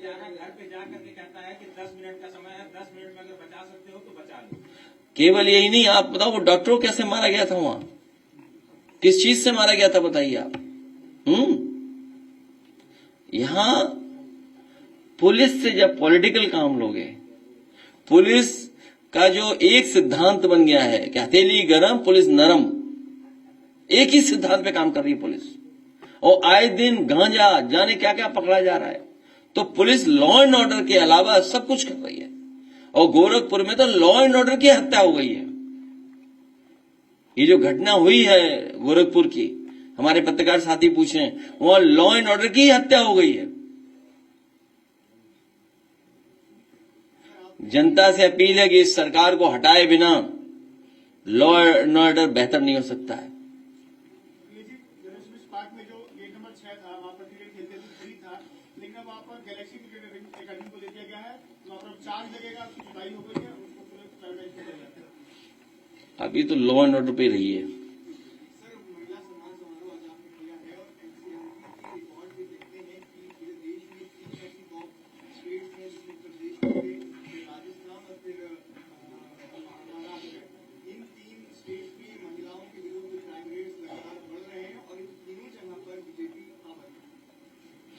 जहां जहां बीजेपी है और बीजेपी की सरकार है, जो एनसीआरबी का आंकड़ा बता रहा है, सबसे ज्यादा असुरक्षित महिलाएं बेटियां वहीं पर हैं। न केवल असुरक्षा की भावना है, बल्कि सबसे ज्यादा करप्शन भी वही है। अध्यक्ष जी ये बताइए, जैसे अभी विमेन पावर लाइन आपके टाइम पर थी, एज ऑफ डेट जो ट्रांसफॉर्मेशन है, चेंजेस है, इसकी रीजन क्या है? चैनल।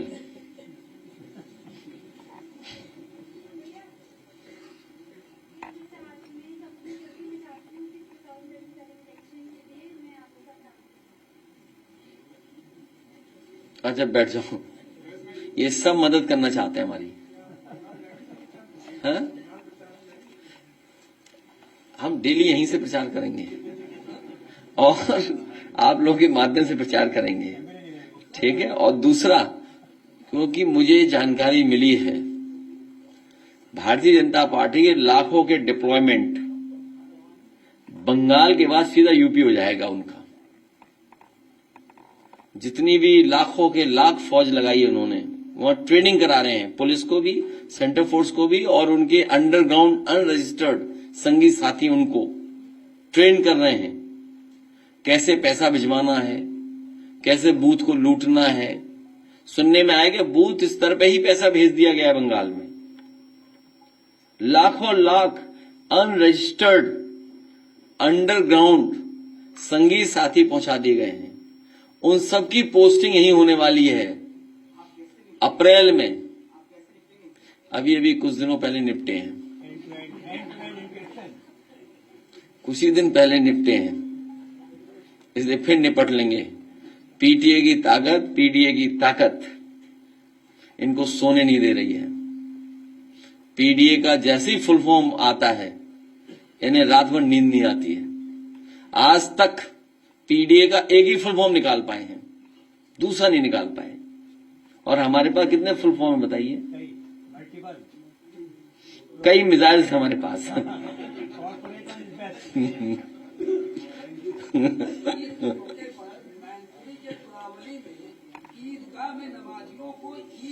नमाज अदा करने से एसएचओ ने रोका, और जब स्थानीय हिंदुओं ने उसका विरोध किया और ये कहा कि ये कई सालों से होता आ रहा है, तब पुलिस बैकफुट पे आई और एसडीएम ने भी नमाज अदा करने की परमिशन। ये जो पुलिस कर रही है, जब इन्होंने शंकराचार्य को नहीं छोड़ा, पुलिस ने हमारे पूजनीय शंकराचार्य को अपमानित कर दिया, तो ये किसी को अपमानित कर सकते हैं।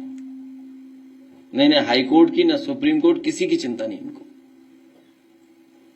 न संविधान की, न नियम की, न कानून की। पहले बन जाए तब बताना।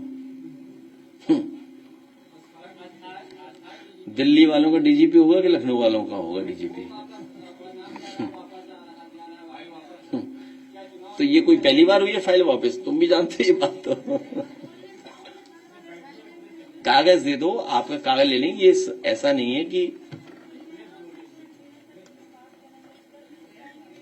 आप कागज दे दो तो हम मिल लेंगे, नाम पता ले लो इनका, ठीक है, और कागज दे दो, कागज ले लेंगे। ठीक, प्रेस के लोग जा सकते हैं अब। बहुत धन्यवाद आपका, बहुत धन्यवाद। आ जाने